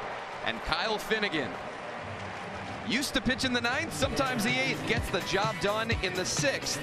Huge couple outs from Finney. 3-run lead as we head to the home half of the 6th inning. Here's the Nats box. A lot of action there. Bottom of the order doing some fantastic work. 7, 8, 9 combining for 6 hits, 3 extra base hits, and 2 homers. 3 runs scored. Candelario, Meneses, and Garrett due up for the Nats here in the 6th. How about the work of Kyle Finnegan? They call guys who come into jams like that and get out of them firemen. Kyle Finnegan had his hard hat on and went to work. And how about his last 16 games, Franny? Rough start to the season in his first few. 1.84 ERA from Finnegan over his last 16. Yeah, and he's done it in so many different fashions too, right? Where some of those outings, he's not had the greatest control, but he's fought his way through it. Like some of the starting pitchers we've seen at times. And there's been dominant outings. I mean, he's done it in so many different ways, and you love to see it. And especially being locked in the bullpen, ready to go in the 6th inning. Yeah. Thinking along with your manager and your pitching coach. Good communication. It's just the key to any great organization. Doesn't matter sport or life. Yeah. Candelario fouls it back. 2-2.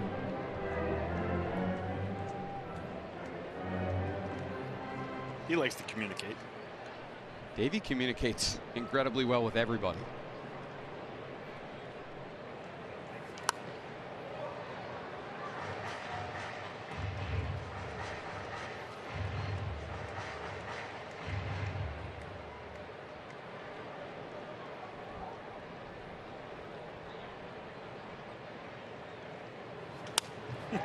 Jeimer Candelario, boys and girls. Just another 3-hit day. This guy's ridiculous. Change up down and away. I mean, it's actually not a horrible pitch. He's out in front of it just enough, but he's weight back centered. 2-and finish. Runs the bases hard. I mean, that's every little thing that guy does. Doesn't matter if he's raking or not. And he's raking right now. Confirmed. 2 hits against left-handed pitching today. A knock against a righty. Doing it all. Joey Meneses, a 2-hit day as well.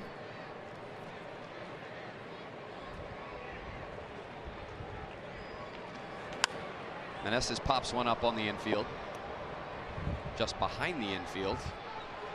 Maton the call and the catch for out number 1. Know how Bob says you can make your scorecard however you want, whatever works for you? Yeah. Joey Meneses struck out looking on a fastball back in the 3rd inning to end that frame. Pitch that was well out of the zone.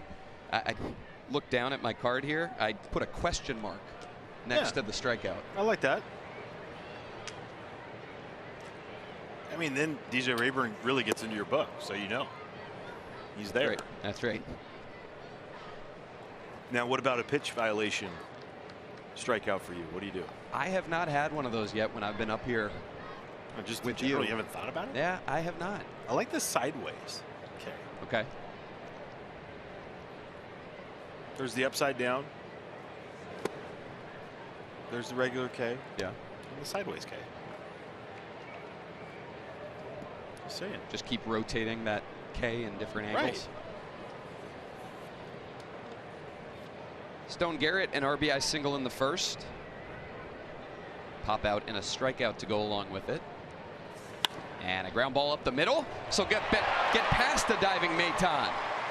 Going 1st to 3rd is Candelario. Ball dropped out there in center. And how about the hustle of Stone Garrett into 2nd base?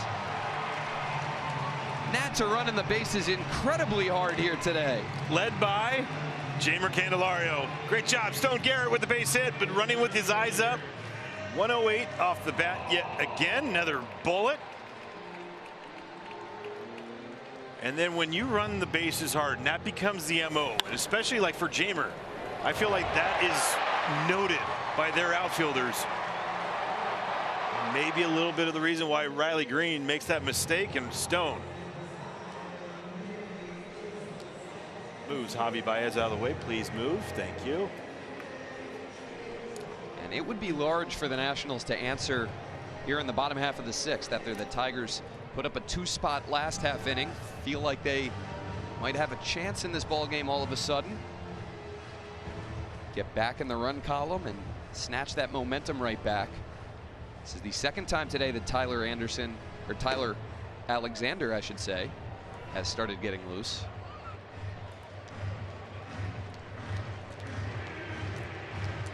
It just makes that point for bringing in Kyle Finnegan that much more of a shining moment on it, right? I mean, yes, he squashed all the momentum they had in that moment. First, third situation, gets the strikeout, pop up. But then you come back and put it right back on him. That flips it completely. Infield in yet again for the Tigers. Alex Call looks at ball one. They brought the infield in with this guy up back in the second inning and got called to pop up. Rather, that was the first inning, I think. Yep. Yep. No, second. Second inning. Second inning. Either one.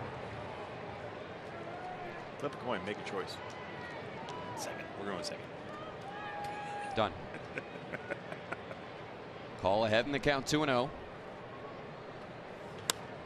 Ground ball foul.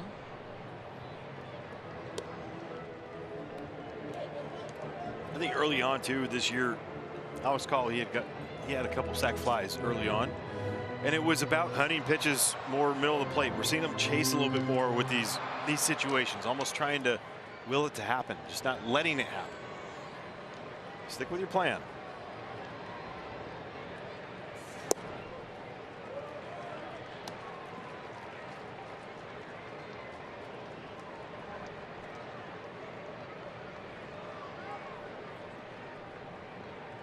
Candelario at third, Stone Garrett at second.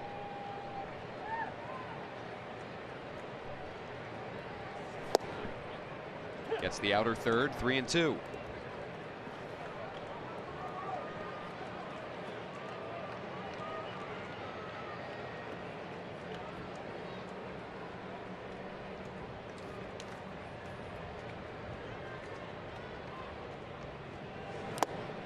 Swinging a tip.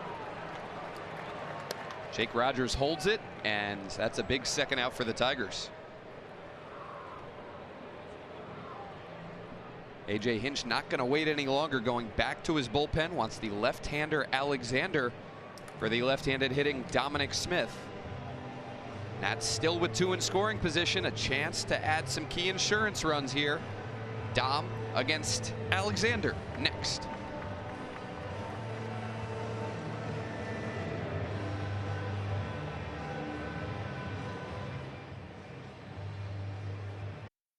Against the Diamondbacks, presented by Pedigree Foundation. Visit Nats.com/pups for more information. Lefty-lefty matchup here. Nationals have a chance to tack on bottom 6. Dominic Smith will get the left-hander Tyler Alexander with 2 on and 2 out. 14th game, high ERA right there, almost 7. Lefty 6 for 25 against Tyler Alexander. Fastball, cutter, slider, sinker, and the changeup. Changeup to righties.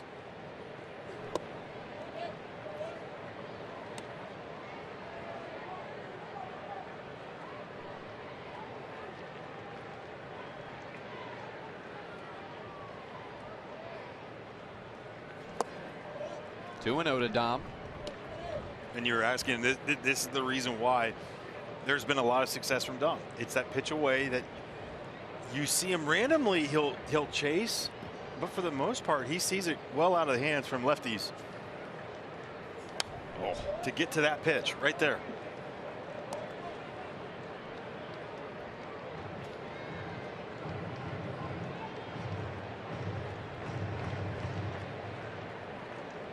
That's with 15 hits today, but still waiting on that knockout blow.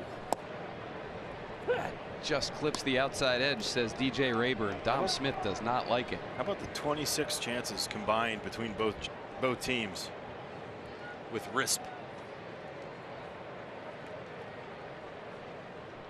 2-2 from Alexander. Taken right in there. At 2-1 pitch. Changed the at-bat quite a bit. Dom did not agree. Nats go quietly after some early loud contact. It's time now for an MLB update presented by PNC. Let's take a look around the league. Max Scherzer on the mound for the Mets for Game 1 today there. He tossed 6 innings of scoreless baseball, but the Mets are only up 3-2. And the Phillies and Cubs were scoreless till the bottom of the 7th, but Bryson Stott hits a 2-run homer to make it 2-0. After the game, don't go anywhere. We'll be breaking down this series finale, but for now, let's get it back up to Dan and Franny in the booth for the top of the 7th. Thank you, Savannah. Yeah, Max Scherzer looks like he's putting it back together a little bit. 5 strikeouts to 1 walk for him over his 6 scoreless. Kyle Finnegan stays in for Davey Martinez here to start the top of the 7th and clips Andy Ibanez with a fastball up and in.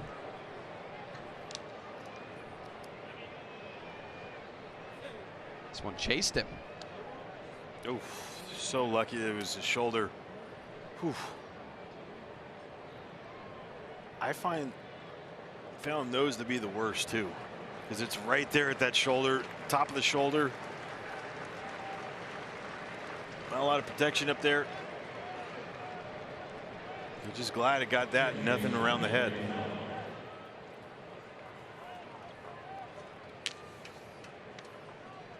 Dom Smith still staring in.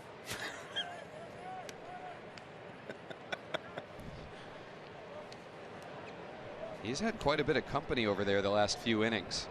Tigers put the leadoff man aboard yet again. Here's Nick Maton, who homered in his last at-bat. Ground ball over to Dom. He's going to get the lead runner at second, but the throw's high and gets away from Vargas. No one's at second. Nobody covering second base, so Maton can move up. And just like that, the Tigers have 2 in scoring position with nobody out. And no one's at second for many reasons, right? I mean, number one, Jamer cannot vacate third. Chavis is doing a good job going to be the backup on this. He can't just or just go behind Ildemaro. To me, you just got to get outs. You got to get outs. And if you play catch, I get that whole situation, but it just might be the forcing of the issue. Ground ball over to second. Both runners will move up. Chavis is going to go to third, and they get Maton. Aggressive defensive play there by Michael Chavis. It works out for the Nationals. Ibanez comes in to score to make it a 2-run game, but Maton cut down. Well, a little hesitation by Nick Maton at second base. He goes back 1 and on a hop. That's trusting your arm and trusting that Jamer is locked in on you. Nice job by Jamer. He bodies up on this. He blocks the base. Oh, I mean, that is really close. that could have gotten gnarly there if that ball skips by Jamer. Great word. Thank you. No spell. I mean, 98 times out of 100, you see the second baseman there just get the sure out at first. Mm-hmm. Risky play pays off. Right. I guess it's exaggerated a little bit more too, just based on what just happened. Right. Right, with Dom, just get the outs. You're getting outs. Now, they benefit from it. He's thinking ahead. He's thinking, okay, hard hit ball at me. And again, the corner of your eye as a second baseman, you see the guy stop. So I think that's a part of it.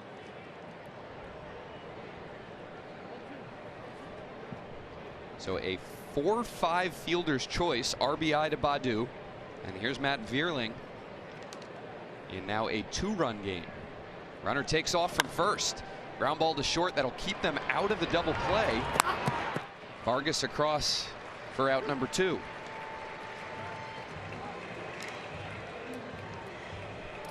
Things happening quickly here in the top of the 7th.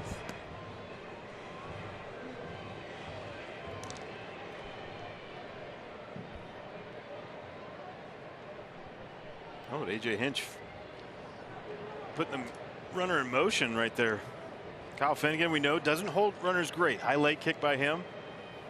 That saves them from the double play ball. Fastball to the outer third. Finnegan ahead of Jake Rogers.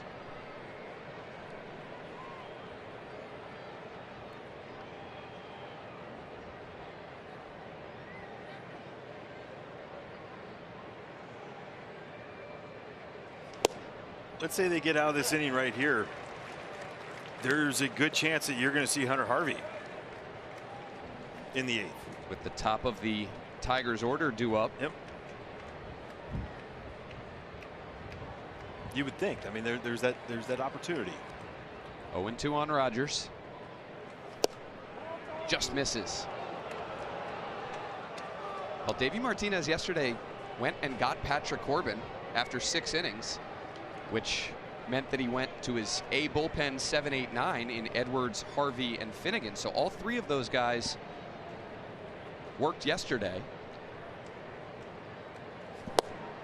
That one called strike 3. Looked like Same a spot. very similar pitch. Same spot. Finnegan and the Nats will take it.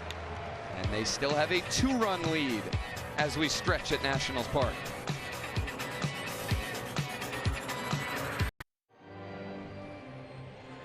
(6-4) Nats. It is there because Kyle Finnegan kept the runner at second base with a tying run at the plate. Gets that little comebacker. And Riley Adams, nice job by framing it up. DJ, yep. Rogers, nope. Everybody else, yep. Yes, sir. Appreciate it. It's time for Case for Kids. Washington area Toyota dealers donate $50 at Children's Inn, NIH, for every Nationals pitcher strikeout. I think that head nod was towards Riley. Good call, good frame. 21 hits on the board between these 2 teams today. Nationals a chance to put this game out of reach very early. Unable to get the knockout blow. The Tigers have had a lot of chances to get even closer, and they've failed to capitalize. The Nats are 2 for 13 with runners in scoring position. 3 for 16. Tigers are 3 for 16. So I'm saying, aren't you? It's crazy to think that they've had 27 chances with runners in scoring position, now 29 together. Not combined. a clinic in situational hitting today. Well, and the Tigers have struggled at that all year. That has been a poor part of their season, I think. 211, 209, I think now for the Nats. Runners in scoring position hasn't been a huge problem, but at home it has. On the road, it's been pretty good. We know that.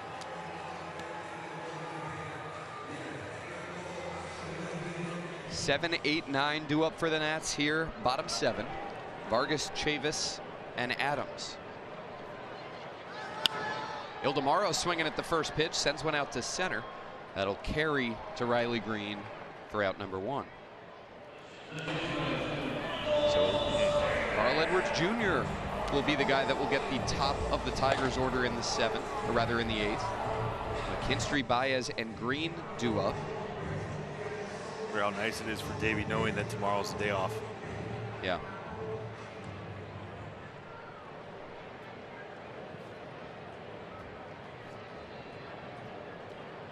It's a little interested to see whether Davey would go to his bench here in the bottom of the 7th, resting both his starting shortstop and second baseman today in C.J. Abrams and Luis Garcia, but sticking with Vargas and Chavis.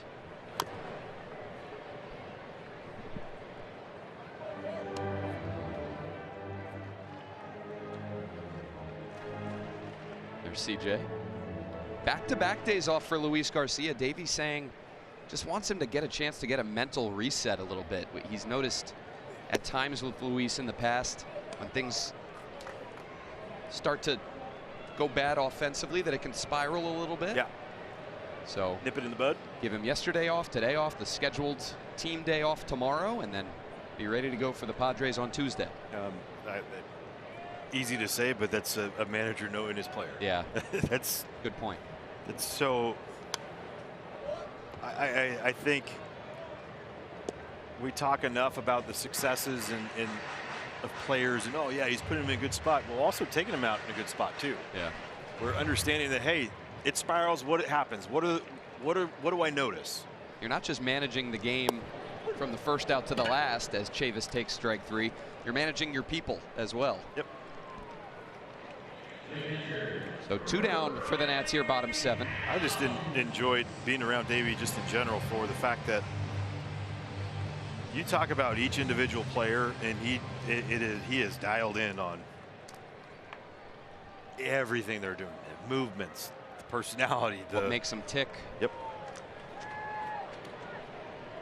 And Davey having a nice day so far, as that's called strike 1 to Riley.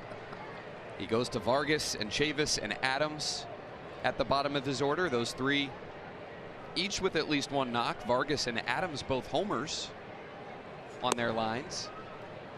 Hey, by the way, the Cleveland Guardians scored 4 in the top of the 8th. Starling Marte with his first extra base hit in over 110 at bats. Wow. Hit a homer. Riley. Oh, losing his son. This is where you get the triple. Fly ball shallow left towards the line. Here comes Baddoo. It's on the ground. Riley Adams. Keep 4 running. hits today, 3 for extra bases. Keep running. Needed 90 more feet for the cycle, but he'll take a 4 for 4 with 2 doubles and a homer. Good effort by Akil Baddoo. But just came up just a little bit short. And Riley Adams, have a day, big guy. Now he could definitely rest up tomorrow. Oh yeah, we'll sleep well tonight.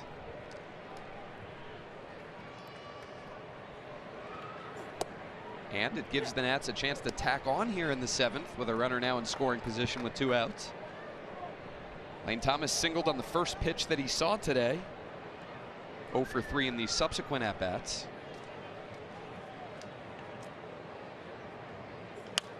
Fights this one up the middle. Took a awkward hop on Nick Maton, but he stayed with it. What a play. A lot of spin on that soft line drive. The Nats are done in the 7th. Carl Edwards Jr., the next guy out of the Nats pen. Bags for 18th annual Night Out presented by Team DC. First 20,000 fans in attendance will receive a Screech Night Out bobblehead. Visit nats.com/promos for tickets. To the 8th we go. Still leading by 2. Here's Carl Edwards Jr., who will get the top of the Tigers order. McKinstry, Baez, and Green.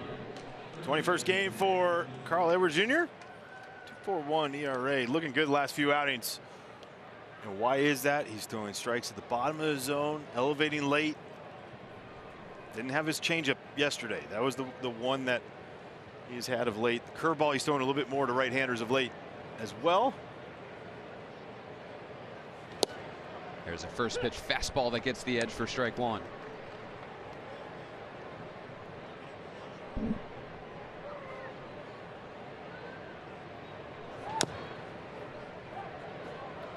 Carl ahead 0-2.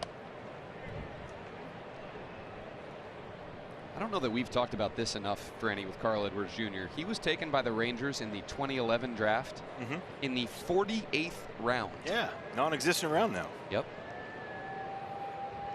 What a big league career for a guy taken that late in the draft. Well, usually those guys are the ones they go to JC ball or whatever and draft and follow. Yeah. That's what it used to be. Draft them, they play their year, and then next thing you know, they sign.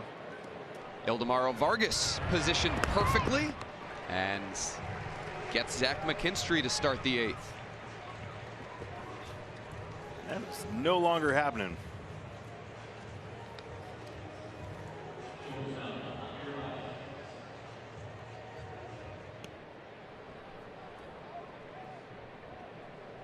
Javi Baez had been swinging better for the Tigers over the last few weeks, but the Nats have done a nice job against him this series.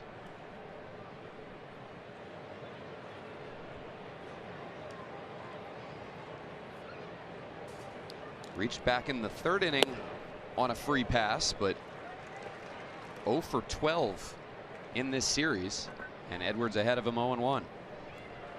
0 for 12, a lot of, I mean, it's just in general he's had it, but there's a lot of swing and miss against Nats pitchers in this entire series, which he has cut down on quite a bit. Only 2 strikeouts in that 0 for 13.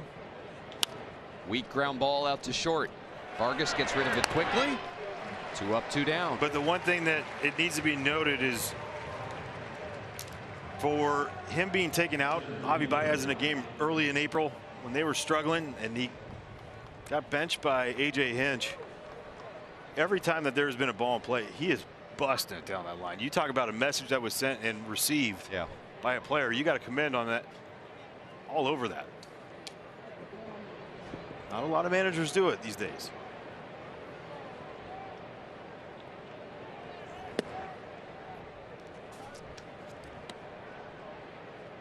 Just missing for strike, or rather ball 1. Looked like it was strike 1. Sometimes is. Now 2-0 as the changeup floats away. And that's where that miss has been with that changeup. Last 2 games.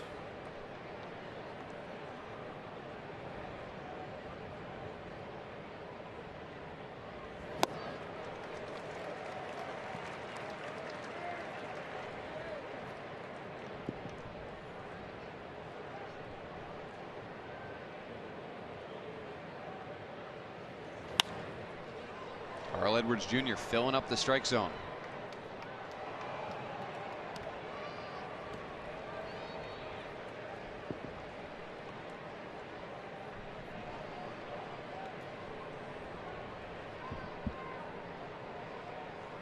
The 2-2 to Green.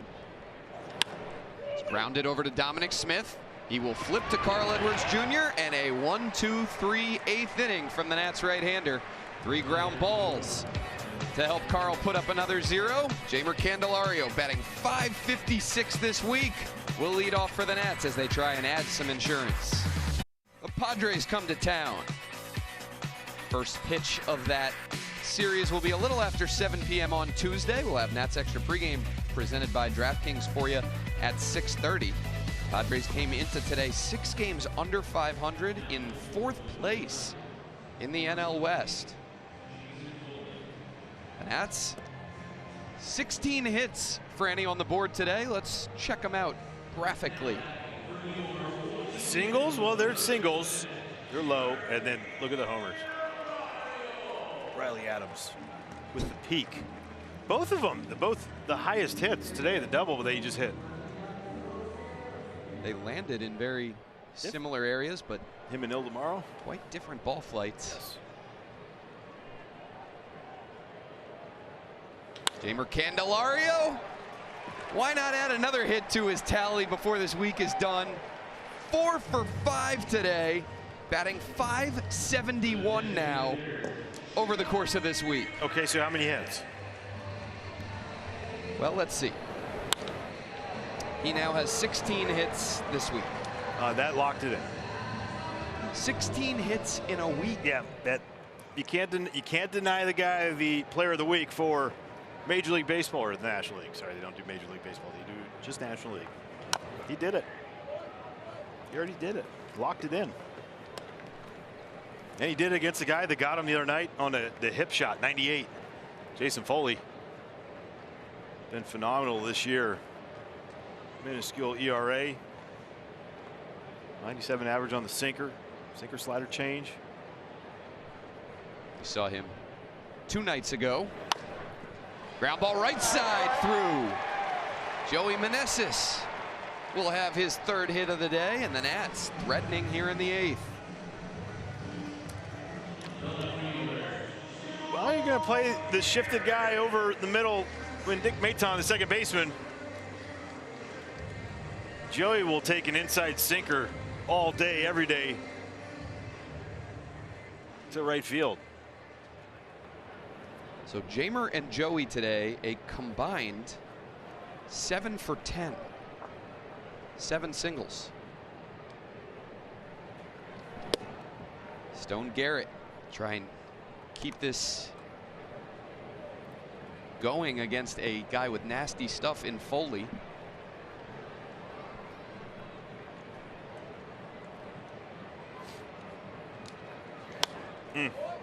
Love that swing.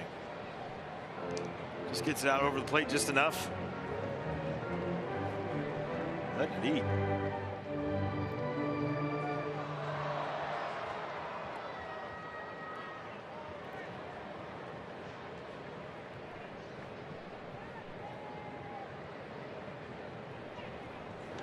Oh.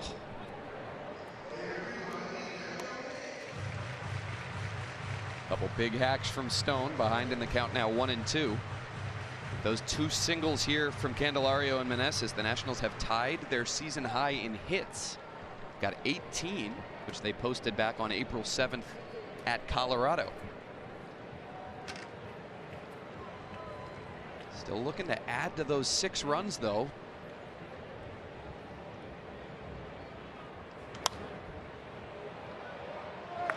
Yeah, Tigers have done a really good job at keeping runners on base, pitching through some trouble as well.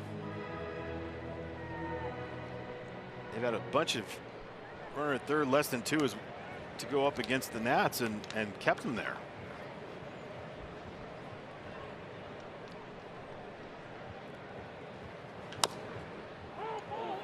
Foul ball that hit off Stone Garrett's leg, it sounded like.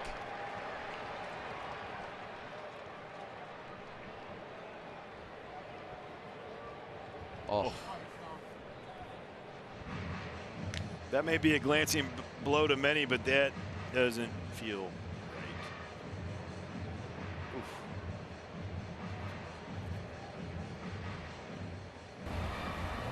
So after Carl Edwards Jr. puts up a 0 in the 8th, Hunter Harvey will get the ball for the Nationals, top 9.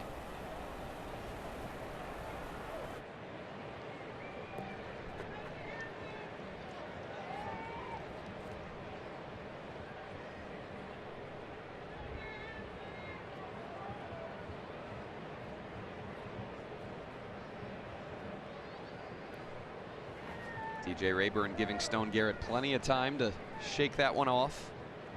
Ready now for another 1-2. Soft line drive out to Maton. They're going to turn a 4-6-3 double play, and the Tigers continue to do a nice job once they get into jams. Candelario will move over to third, now 2 outs. They find a way to wiggle out of one. Initially, right? The double play ball, just it feels like that could be the momentum killer, but Alex Call, you got an opportunity. If they play back here, is that Kinstry? I mean, that's a free RBI as a laid down a bunt.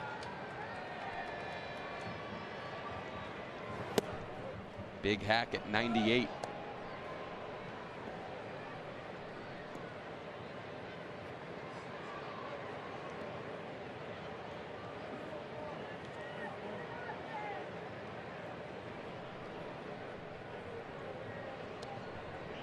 Call looking to check in, 0 for 4 to this point.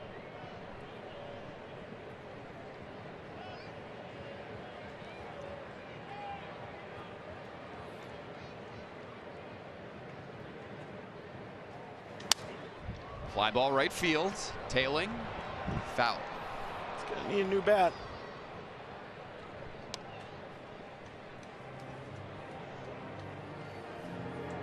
Instead of running back to go see if it's broken, he already knows he's going to the dugout. He's going to get that. The bat boy's going to go get his other one.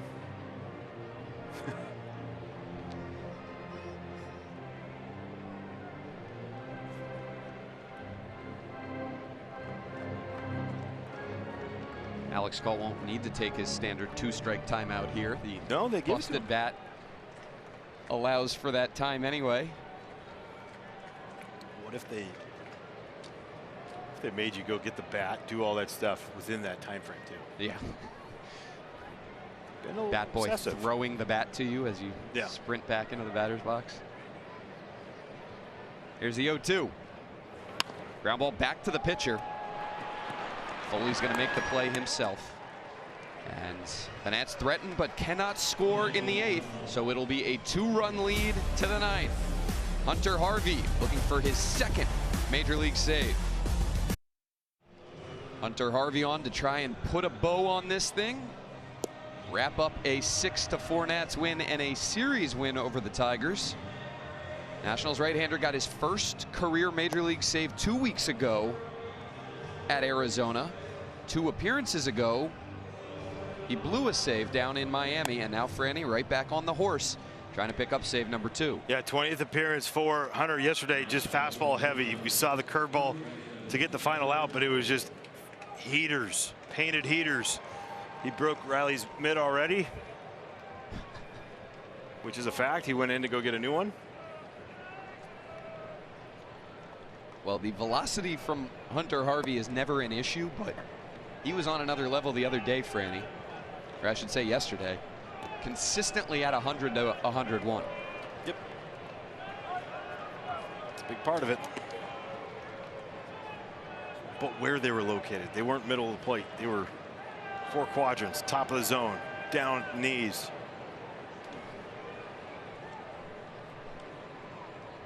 Torkelson, Ibanez, and Maton due up for the Tigers here in the 9th against Harvey.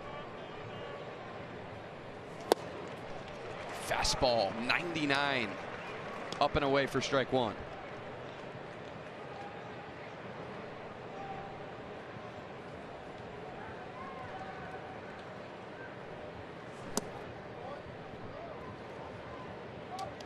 Torkelson, 0 for 1 career against Hunter.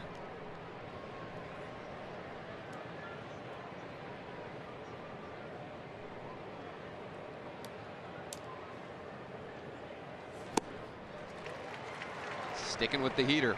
4-seamer split and curveball from Hunter Harvey. He has really eliminated the slider.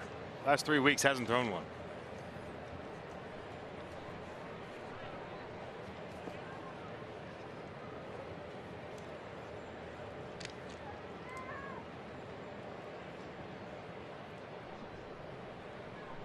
Long look in. The 1-2 goes off speed. There it is. Wow. Dad's in town. Dad's been preaching to him. Brian Harvey, big league closer, long time all-star closer. Got him. Went to the split. Torkelson chased, and there's out number 1 here in the 9th. Oh, throwing the slider and then the split off that slider, same spot.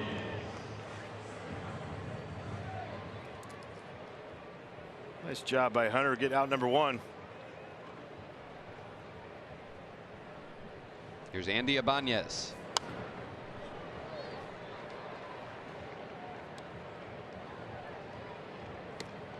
I feel like this is so many times you get into a 2-run game, you always would hear back playing till you get a strike. Like, you see what he's throwing? No chance.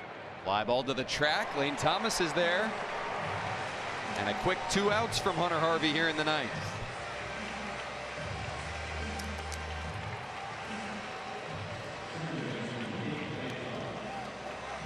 Well, the Tigers certainly not among the elite teams in Major League Baseball. 3 games under 500 coming into action today, but they've been playing well over the last few weeks. And after getting swept down in Miami, this would be a nice bounce back for the Nationals to win a series against the Tigers. Nick Maton going to fly one out to right. Lane Thomas toward the line. This will be just foul. Curveball yammed him.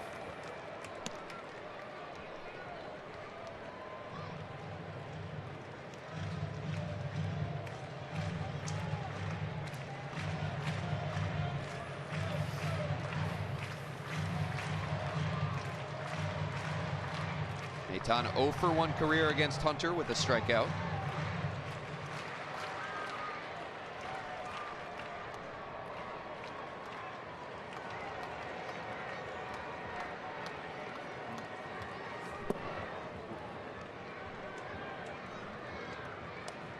good split.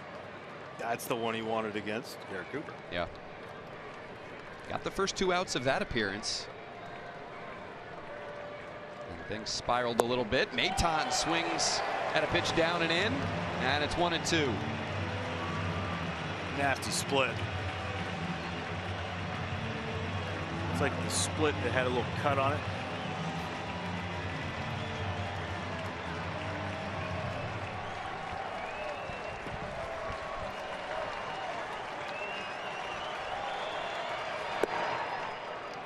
Splitter at 92 below the zone.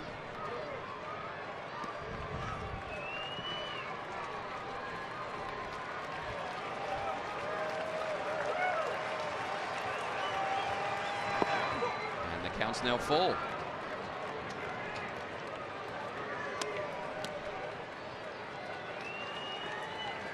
All curveballs and splits from Harvey to Maton in this AB. What does he do in a 3-2?